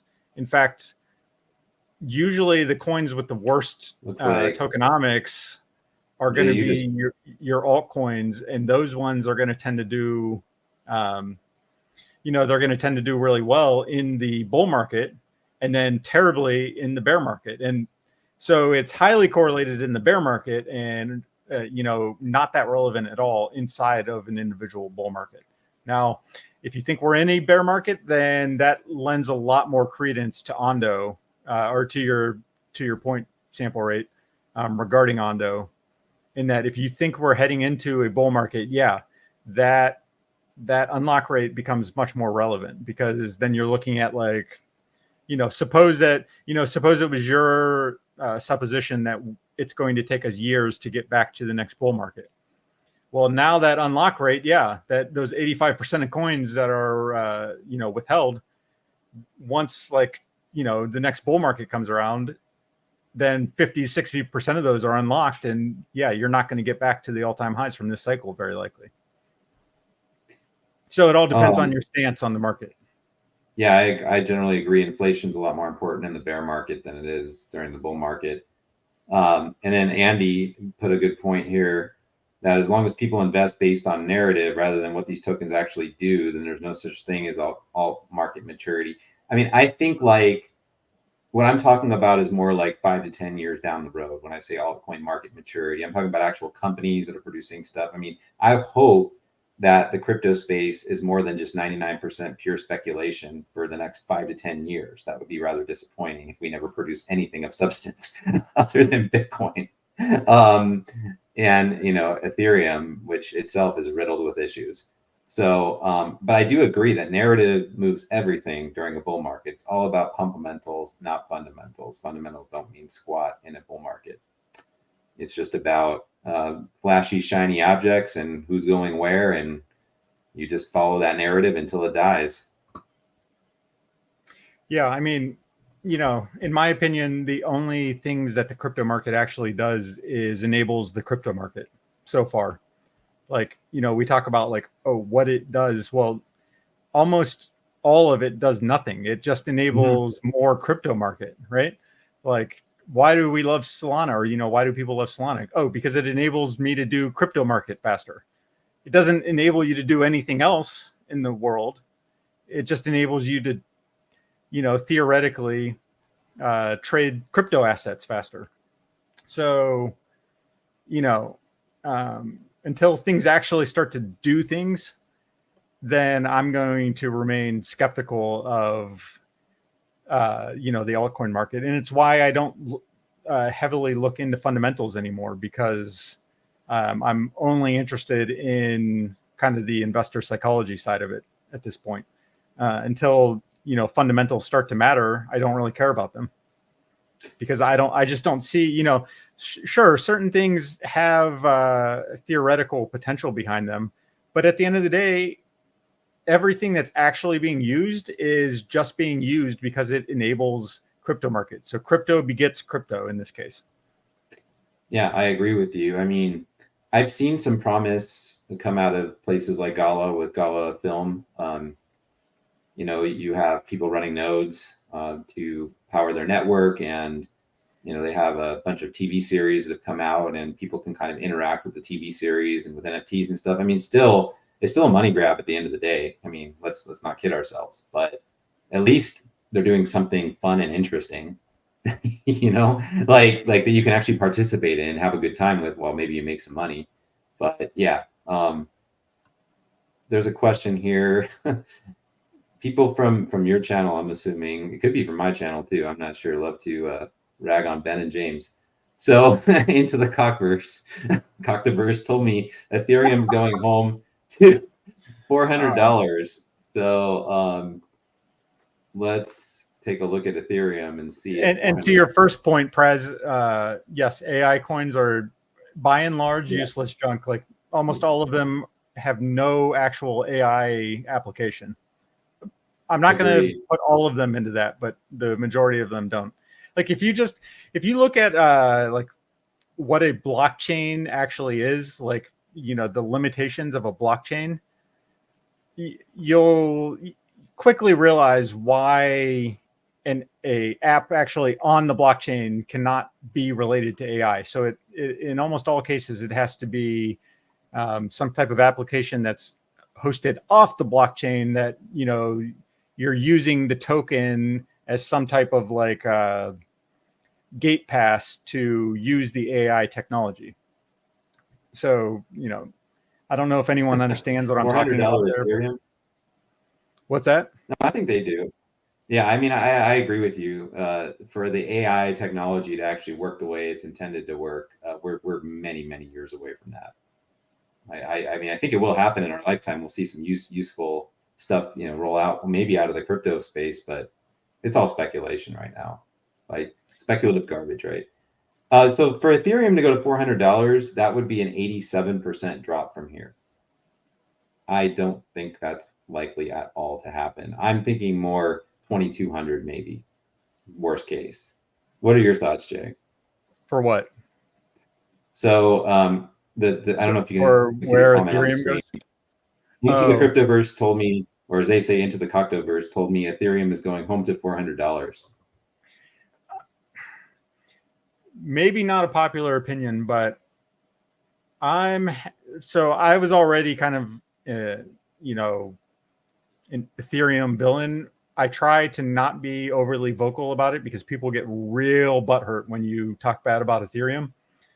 But with layer 2s existing now, I'm just seeing less and less and less and less and less and less reason to actually own Ethereum as a retail investor. Like, why would you use it? Why would you want to pay those fees to use Ethereum when you can pay, 1% of those fees to use one of the L2s? So, to secure the network. Okay. Well, I'm a retail investor. I don't need to secure the network. I don't care about securing the network. I'm not, I'm not a, like a Ethereum white knight, like spending my money to do something hypothetical for Ethereum, right? Like I'm going to own it if I believe it's a good investment. And I'm seeing that the L2s are kind of hurting the investment case for Ethereum itself. Andy says, but layer 2s use ETH, like thinking like Polygon or base, the mainnet doesn't need to be used for ETH to be successful. So think of like the Denkin upgrade, right? It was kind of that incentivized layer twos. It didn't incentivize ETH itself. I think Vitalik's kind of aware like that for Ethereum to continue to exist, that it kind of hinges on layer twos doing their thing and like Polygon's AG layer actually coming to fruition, right? Right, but they're not like it's not a one-to-one. Like if I made a transaction on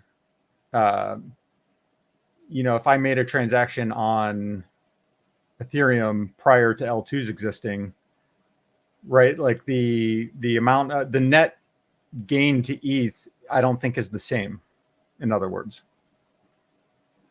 I don't think that, I think, if we look at, okay, so maybe there's like it depends on what we're talking about here, right? Like a lot of the market is, a lot of what we call the market, what's everyone's, what is a price you can name for Bitcoin? Everyone can name 19,000, 19.5 or whatever was the end of 2017. Everyone can name 64,000. Everyone can name 69,000. Everyone can name 73, 74,000. So we think of, as retail investors, we think of the market as the minuscule moment in time that exists at the market peak, right? That's what everyone thinks of, are the market, these parabolic rallies that occur because of the retail market. No one thinks that the crypto market is, or, at least not worth any importance or worth thinking about, is that in between time, that, that lead up to that point. Everyone's kind of not doing crypto anymore during those times. And so when we talk about ETH, right, like in the past, the retail investor would be, oh, I need to get ETH. I need to get as much ETH as I can because, we're in this rally phase of the market. But I don't think you get that same incentive to drive the price of ETH to some ridiculous level, like 10K or something like that, or higher, when your retail guy isn't going to be seeking out actively ETH itself anymore, right? Because it's kind of lumped into that like same idea as Bitcoin. And your L2s aren't going to, they're not like FOMOing into ETH, right? Like they're going to buy, or they're going to acquire the necessary amount based on whatever active demand is. And so you're not going to have like that parabolic incentive for ETH anymore, in my opinion, like you had in prior cycles. So its average price and its volatility might decrease, and its average price might be equal to what its average price would have been, but its spot moment in time price, I don't think has the same peak potential that it previously had. I mean, yeah, there is a lot more competition in the space now. And speaking of which, Faisal said, what about Bitcoin layer twos? So this is something that we didn't talk about today, but things like BVM is an example, stacks. So basically there's a race for DeFi or BeFi on Bitcoin, which is like incredibly slow. And there's going to be, so we have obviously the need for layer twos. Transaction fees are ridiculous for inscribing ordinals. So we've got ordinals, we've got runes, runestones, which are basically specific types of ordinals. And there's one other thing that I can't quite remember the name of that's also on Bitcoin. What's your opinion on this drive to turn Bitcoin into a layer two, or into a DeFi protocol rather, and to have layer twos on top of it? Literally no opinion. It's like old, slow. I don't know. It's you have Ethereum, right? And you're already, we're already. Yeah, I mean, to me, it's kind of like, it just seems like like I said, crypto begets crypto. It's another, like, oh, we can do this to try and like create some type of narrative. We can do this to create a narrative. We can do this, but none of it actually does anything. So I don't know. Like, that's it. That's all I have to say about that. I don't have to say. Yeah, I don't have any strong opinions about I think it. the layer two, I mean, Stacks has been a pretty strong player, but I've picked up some BVM recently, Bitcoin Virtual Machine, and you know, some people are really bullish on it. I'm probably gonna do a video on it, but yeah, I don't have a whole lot of opinions on BeFi at the moment. Let me ask you this: do you actually believe in it? Like, do you think it's going to like change the world somehow, or are you bullish on it because you think other people will be bullish on it? Well, so it's a little bit of both. So here's my thoughts let's just back up to Bitcoin, BeFi and Bitcoin in general. I was introduced to ordinal inscriptions last year, even though they've been around a little bit longer than that. Casey Rodarmer is the one who wrote the code for the first ordinal inscriptions. I like the idea of ordinal inscriptions, especially when you compare them to NFTs, in the sense that you are directly inscribing on Satoshis.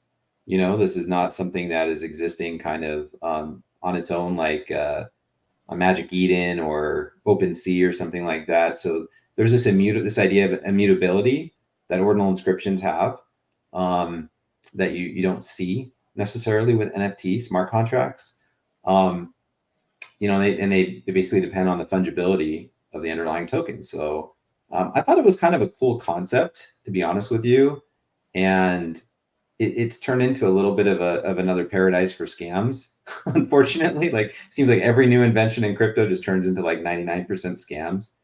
But I've picked up a little bit of Ordi, which is the which are the original ordinal inscriptions, because I just see, like, to answer your other part of the question, you know, when Bitcoin first came out, nobody really cared that much about it. Like it was like, oh, Bitcoin, you know, and they have the famous Bitcoin pizza story, right?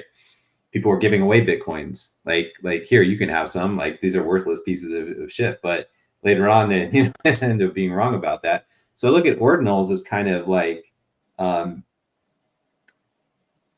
reinventing itself a little bit. These are now, you know, the Satoshis within a Bitcoin block, and we haven't even inscribed a full block yet. We're still on the Genesis block.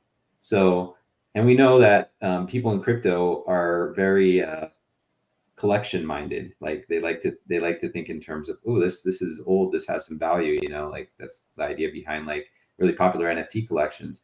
So I'm actually kind of bullish on ordinals, and I think that ordinals are potentially undervalued at the moment.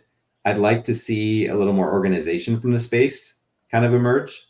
The one thing that's got me a little bit bearish on them is what I brought up already, which are the insane high transaction costs, because you're transacting on the slowest network around. So I don't know. It's like the idea of DeFi on Bitcoin has existed for many, many years. In fact, Vitalik Buterin was working on it with colored coin. I dare name that, mention that, because of all the connotations with it.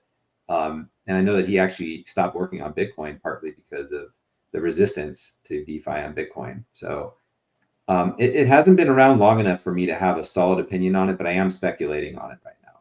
So I have a position in BVM. I have a position in Ordi.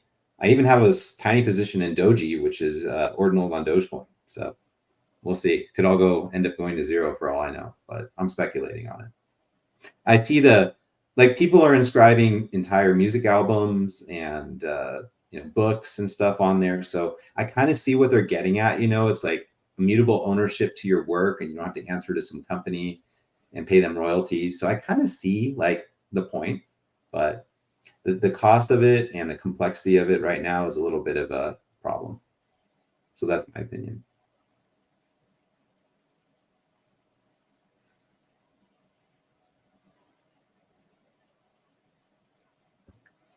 Let's see. I'll probably take another question or two and then call it a night. So somebody said, Chocolate Bear said, if you can do everything on Bitcoin, what's the point of having Ethereum? Well, Jay doesn't really see much of a point to Ethereum. So you can answer that. That's not technically true. I'm kidding. Well, let me put it this way. I still think if Ethereum came out in 2024, it would be worthless. No one would be using Ethereum. Yeah. So you don't really have thoughts about DeFi on Bitcoin, though, right? No, I mean, I have plenty of thoughts. I just, I try. my level of cynicism towards the crypto market and the altcoin market is extreme, and it's it's why you haven't seen me making a lot of videos, because I'm not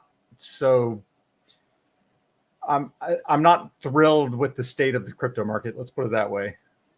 So I don't want to come on, and I don't want to be say things I don't believe. That's one thing I refuse to do. And so, like our moms all told us, if you don't have anything nice to say, don't say anything at all. So there's your answer, guys. So that's what I've been doing. Andy said, I think that decentralized storage could be a real use case for the real world. However, it has to overcome being able to delete content that is not acceptable. So I wonder if he means like censorship resistance? That's the other thing. Like, so what do we want? Like, do we limit like child pornography? If someone loads that, we don't do anything. That's kind of this issue, is that, first of all, people are pieces of shit as a collective. Like, and maybe not all of us, but there's a certain group of people that suck, right? And you ruined it, or you're ruining it for the rest of us, rings so true in the world of the internet, which is how we're interacting with crypto. So do we want people posting, I'm going to, live stream my suicide bomb, and I'm going to put that on the blockchain, and you can't censor it. I'm going to put, like whatever level of filth and depravity you can imagine. Then you're basically saying, yeah, that's okay, and I'm okay with that being there. And I consider myself a libertarian, but I am also a person that has a brain, right? I live in the real world, and there's just certain things that, okay, oh, I'm a constitutionalist. All right, well, they didn't have the internet, right? And they didn't have, the collective morals that you're essentially dealing with the world now. And anything that anyone wants to put onto an uncensored network, that is going to, if you want to talk about, like, at the end of the day, the politicians have the ability to kind of axe anything that we do here. And the second that, you get that type of thing being loaded onto a network that can't be censored, and it can be shared with anyone at any time, it's done, right? That will be the quickest way to arm the politicians that want to get rid of the crypto market as it is. That will be the most expedient method you can possibly fathom to bring in sweeping regulation onto the entirety of the crypto market. Would be something like that, an uncensored kind of social network. Completely agree with you. There's a fine line between being censorship resistant and being a free-for-all. Like, to me, it makes sense to have some kind of, community guidelines and community moderation.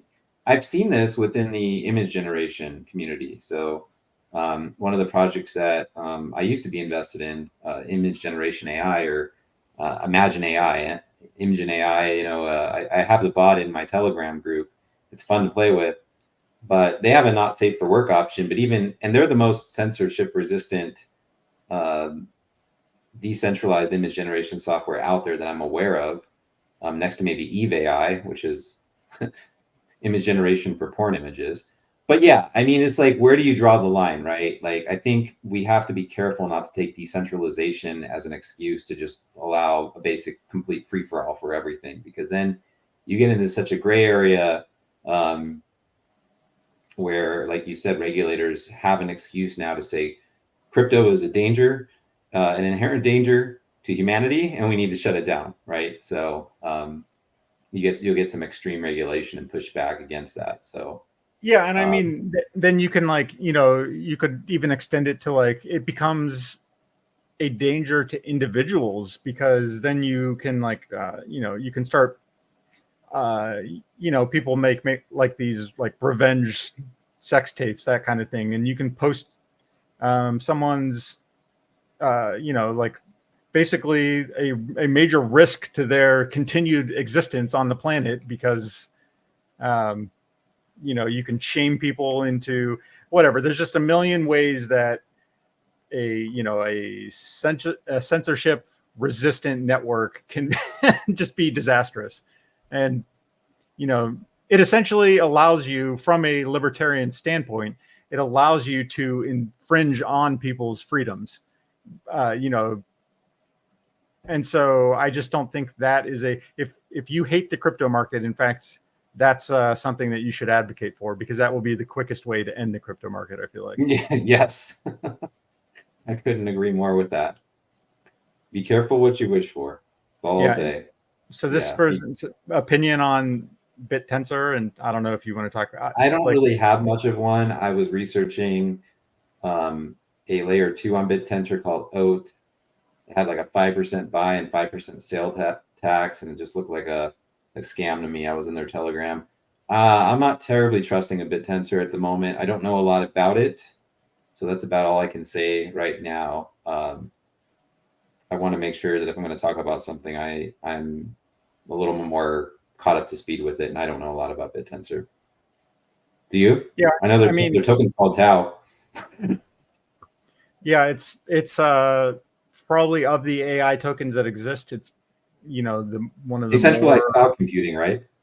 Yeah, so it's one of the more like actually related to AI, but it, like I said before, it's like you're using the token. It's not, you can't do anything with AI actually physically on a blockchain, because a blockchain is like a computer from like 1990, right? Like it just doesn't have the capability. So it's like a peripheral, you're essentially doing something off of the blockchain, but you're using the token to interact with that thing off the blockchain.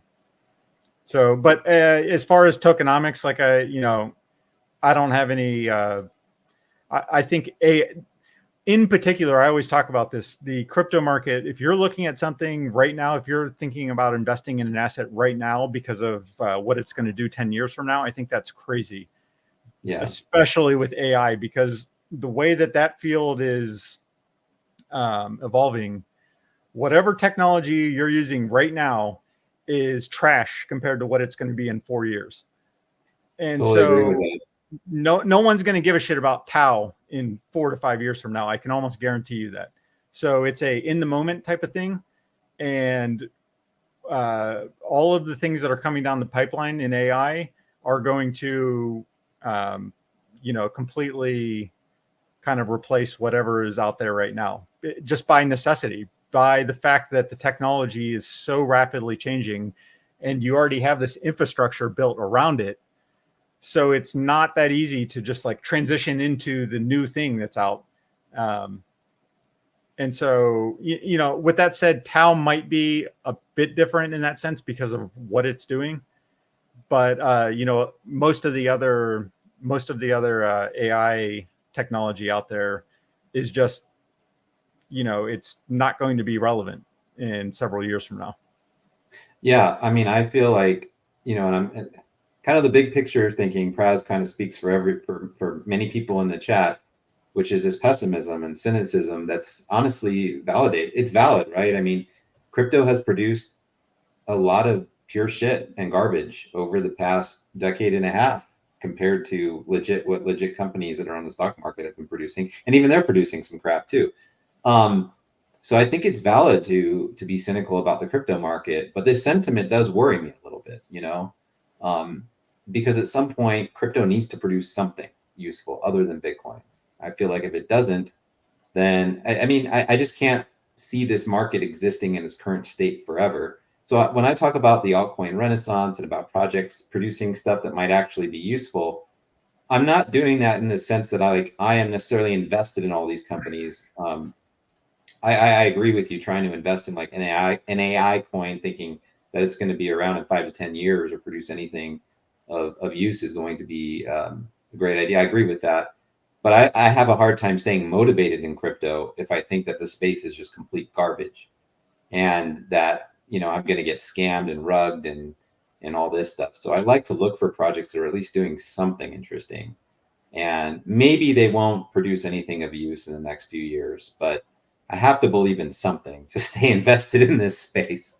So I get the cynicism, and believe me, I felt that at times, but I feel like I still have a glimmer of hope inside me.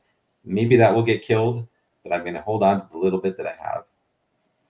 Yeah, I mean, I think this is where the delineation of, I'm here for the tech, and the people that actually mean that, and the people like me that I don't give a crap about the tech. I don't give a crap about Google or Apple or any of it. Like I'm investing in those things, not because I like clicking on Google Chrome and I get a good experience while using it, or I get the correct ads shown to me by Google. I'm investing in those things because I believe they're going to have the correct returns that I'm interested in, or give me the best chance at having higher returns. It's why I'm not like invested in agricultural stocks, things like that, because those tend to be slower moving, less volatile. And so I think even though I'm cynical about the crypto market, I still think the returns, maybe they're not going to be like they were in 2021 or like they were in 2018, but I still think they're going to be higher than other investment opportunities. And while I believe most of it's crap, and I think most of it will continue to be crap, I also think that it's still a good investment opportunity. And that's why, I say I stop like trying to, parse the fundamentals, because none of it really has a fundamental behind it yet, because it doesn't do anything, right? So that's kind of my first point. The second point is, the technology has to start somewhere. And just because we haven't found like the use case for it yet, doesn't mean that lots of people recognize the potential of it, right? And I think there is potential for the crypto market. It's just, I don't think that we've necessarily found it yet. Yeah, I agree with that. I mean, I think it's okay to be optimistic and it's okay to be pessimistic. I think we're all here for the money. I mean, Sample Rate said 100% I'm only in it for the money. Anybody who tells you they're in it for any other reason is full of shit. Yeah, I agree. Here for the money. We're all here for the money, and we're here because we think we can make more money here than we can somewhere else. If the stock market offered better returns, better risk-adjusted returns, than crypto did, then we'd be there. We'll just be wherever we think we can make the most money. I mean, that's what people are going to do. Yeah, I mean, Monero, love it. Yeah, like I think Bitcoin, it has like its thing. There is a good case to be made for why something like Bitcoin exists. But at the end of the day, Bitcoin is a weather vane for the liquidity market, right? Like when liquidity is high, Bitcoin is high. When liquidity is low, Bitcoin's low. So Bitcoin in itself is almost an economic indicator now. It's almost a good indication. If you look at Bitcoin, it front runs typically what the economy is doing. So as liquidity is drying up in the economy, you tend to see Bitcoin falling prior to that happening. So, in a way, what Bitcoin is meant to exist for, I don't think has come to fruition. Like it wasn't, it was originally a currency. Bitcoin kind of changes its narrative to suit the mood of the day, right? Like it was a currency, and then it, then it kind of transitioned into, now it's a store of value somehow, right? So you have to keep in mind, like the thing that Bitcoin was supposed to do in the first place, it doesn't do. It's terrible at, right? It's not a currency. Bitcoin cannot be used as a currency on its base layer anyway. So it's kind of morphed into this new thing. It just so happens that the new thing kind of makes sense. Yeah, I wanted to, speaking of that, and see if my screen sharing is not working right now. Let me try something real quick. Speaking of what you were talking about. Okay, come on. Where are you? There you are. Share screen. This is tether dominance. What do you notice about tether dominance? Right around the time Bitcoin was going down. right there. In fact, I think you even did a study, didn't you, comparing stablecoin dominance to Bitcoin price, and you showed how they're inversely related and they kind of oscillate towards each other. Yeah, it's like I think you did a video on it.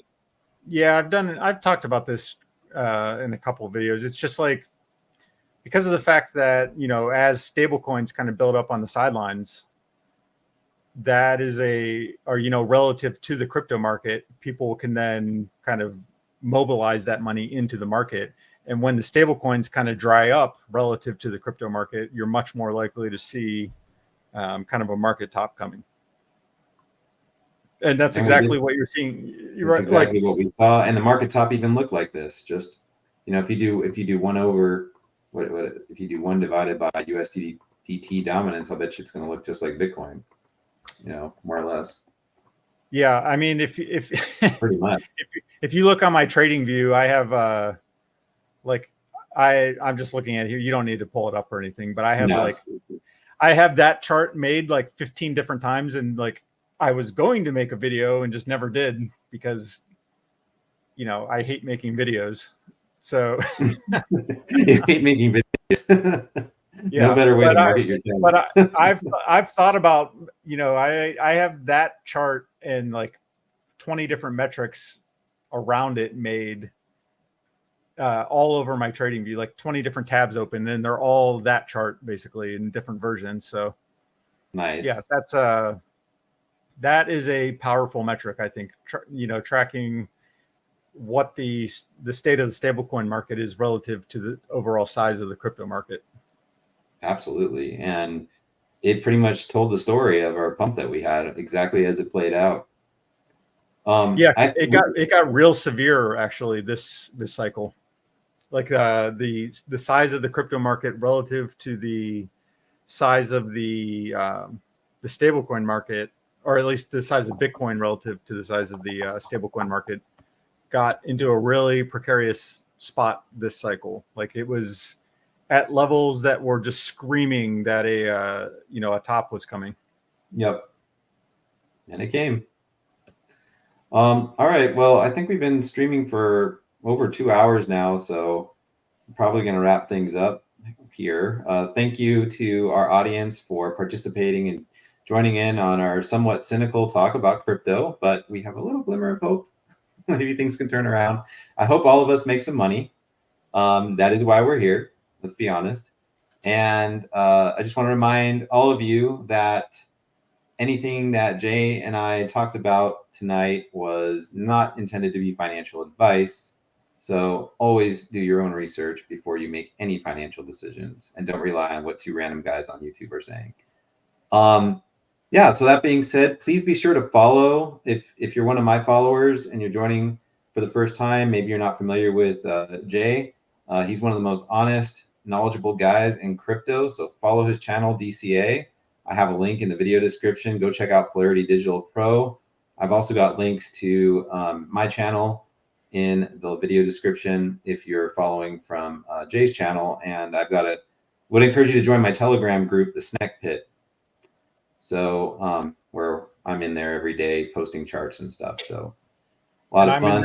I'm in there like once every 2 weeks. Yeah, and your former username was Ben Cowan's mom. So how could you not like it?